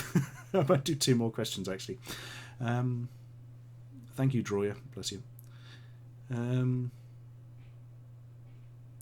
Tess KS asks, do you plan to be in any more movies? Oh yeah, Game Child sequel in the works, fully scripted, crew on board, getting the finance in place. Shouldn't be much longer till we can film the damn thing. In fact, if we don't get it filmed this year, we'll probably have to give up because we just can't keep it on the back burner forever. But it's looking good, guys. Looking good. How do you survive the out-of-date food? Well, the trick is to only eat very, very small amounts, to wash mouth out with vodka immediately afterwards, and most importantly of all, if it looks really bad, do not eat it, because it's probably going to be properly poisonous. Oh, Wang Kor. Hey, see what you're doing your name there. Says, did you ever apply to be on Games Master? No, I did not. That's a good question, though, because a lot of people my age did. Gary Larry was on it, Paul Gannon was on it, but no, I never did apply. Madame Crystal asks, what games would you rate A-star? Oh, very few and far between. I would say Chaos Strikes Back for the Atari ST, Bloodborne for the PlayStation 4, and I would have to have a serious thought on what other stuff. Choco Fish asks, what happened to the Multiverse channel? That was a channel funded by Google, and they couldn't be asked with all the channels they were funding and just went, we're not doing that anymore, and didn't actually fund anymore, even though we met all the targets. That's what it's like working with YouTube. Every 3 months they stop giving a shit. Mensky was kind of on Games Master. I did not know that. Were you in the whatchamacallit, the crowd or something? Do I like egg and bacon sandwiches? Yes, I do. Very, very much. Opinion of the Atari box, says Ashton. Well, it's just vaporware at the moment, isn't it? I don't think it's going to end up being impressive or useful. It has the stink of the ouya about it at the moment. But who knows? Who knows? You never know until the hardware's in your hands. Speaking of which, the hardware I hold in my hand at the moment, and I'm about to bash the microphone with, is a Retro Engine Sigma. I have a Retro Engine Sigma. I backed it on Kickstarter because it looked like a cheap Raspberry Pi knockoff in a case, and indeed it is. Video on that coming at some point, but when it stops making me violently angry to think about the fact that I paid money for it. Can I review more less than stellar hotel rooms? Do you know, I found a video the other day of a really bad hotel room review. I'm going to tell you the story now of I went back to that hotel, the one with the pubes on the kettle, by accident. I had totally forgotten what it was called. I booked a hotel, went to it and was like, oh my god, I have gone back to the same place. Now this time, I'm pleased to say there was no pubic hair problems, but I went to the counter to check in, as you do at the reception, and they said, oh, I'm sorry, we haven't got a reservation for you. I'm like, oh, really? Because it's all it's on here, and look, it's reserved. He went, oh, sorry, something went wrong. He said, oh, we have got a room, but it's just one of our large rooms, is that okay? And I'm like, is it the same money? And he went, yeah. I went, well, that's absolutely fine. You know, I don't mind if the room's bigger. That's a good thing, surely. Then I got in the room. It was actually just a normal-sized room full of beds. There were 6 beds in this room. The room was literally crammed full of beds. You had to crawl over 2 beds to get to the one at the back. It is the weirdest goddamn hotel in the world. Dearie me. That eccentric guy. Wasn't Game Child 2 supposed to be filmed last year? Yes, it was. In fact, it was supposed to be filmed 2016 originally. There were massive finance problems in 2016 we had with it at the very last minute. I mean, we were literally on the way to sign the final papers, and on the train at work had fallen through. That was very frustrating. But fear not, we will get there, my friends. We will be there. Maxman Video Game says, I found that crap grenade joystick. May I send it to you? I tell you what, mate, if you have actually found a Terminator joystick, one of the crap grenade ones, please do send it in. Drop me a line to the business address. If you go to the YouTube channel, on the About page, there's a business address. Drop me a line there and we'll sort something out, because I would love to review that. I actually have the only joystick that's worse than that. Do you know what? I'm not even going to mention it. There's a video coming soon. Just wait for it. It'll be amazing. Will the next film have a TV detective in it, like The Proxy? I hope so. I'm hoping we can get Bergerac. He's in Midsummer Murders as well. Any board game recommendations? Oh man, I like a lot of board games. There's one called Sushi Go. I think it's called Sushi Go. Play that. That's really good fun. And King of Tokyo is good as well. And there's one, it's got a name like Tokido or something, where your idea is you're in like feudal Japan and you're supposed to have a nice holiday. You're supposed to have a nicer holiday than the other people in the game. And whoever has the nicest holiday wins. It's a great game. Really, really great. I haven't had a games evening for a while. We're having one with friends on Sunday. We're having games and then weird movie night. I've set up a projector and we're going to watch Whatever Happened to Captain Alex. And it's going to be astonishing. Have I heard of Mr. Biffo's plans for creating a show about old and current video games? Yes, I have. He's going to do it with Paul Gannon, I think, and it should be really good, because those guys know their stuff. And there we are. Have I played VA11 Hall A? It's a cyberpunk bartending story game, really well written. That sounds astonishing. I've still got to do Doki Doki Literature Club and what's the cat one? Perfect Date. So I'm going to do those first. Also, I need to go back and play Undertale because I've somehow missed it. Oh dear. Yes, Craig Brain Impact says he's been searching many sites for the Activision version of Nightmare. Yeah, it's weird how it doesn't seem to be anywhere, but yet they all have screenshots of it. This is the first time I've ever come across that, actually. There we go. What do I do with the tat after I review it? There are three things that can happen. Charity shop, keep it, because occasionally things are good enough or interesting enough to keep, or bin. There is one of those options for all those things, except for blind bags. They obviously have their own things. My favourite Scandinavian free jazz album of 72 to 73. Well, technically it was released in 74, but it was, made in 73, and it was only this Christmas problem that meant they didn't release it, was, of course, Einslag's Shubadubadubadub. That's Shubadubadubadub. I can't remember how you spell it. Have I ever considered doing a radio show? This is the closest to me doing a radio show, probably. Not really, because radio show is more content-driven, isn't it? We'd be doing more games and less talking to the audience. Do I still have that Polystation 3 rip-off that you reviewed like 10 years ago? I do. I found it the other day and it's very damaged. However, I also have another one mint in its box, so if I ever need it, I will have it. Right. Anyway, it is 1:15 now, my friends, and this must end, even though it has been.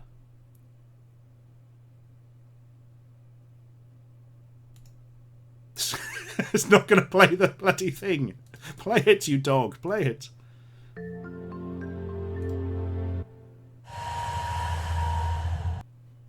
Tremendous. Right. Dearie me. Right. Very nice to speak to you all. Thank you very much, and thank you massively to the people who donated money, because that's bloody fantastic. You ain't got to do that, guys, but it's massively appreciated, because, YouTube ain't in a good spot at the minute. But we shall sort it out, for we are nothing if we are not resilient. Take care, my friends, and remember always that Cobra 2 on the ST is a bit shit, innit?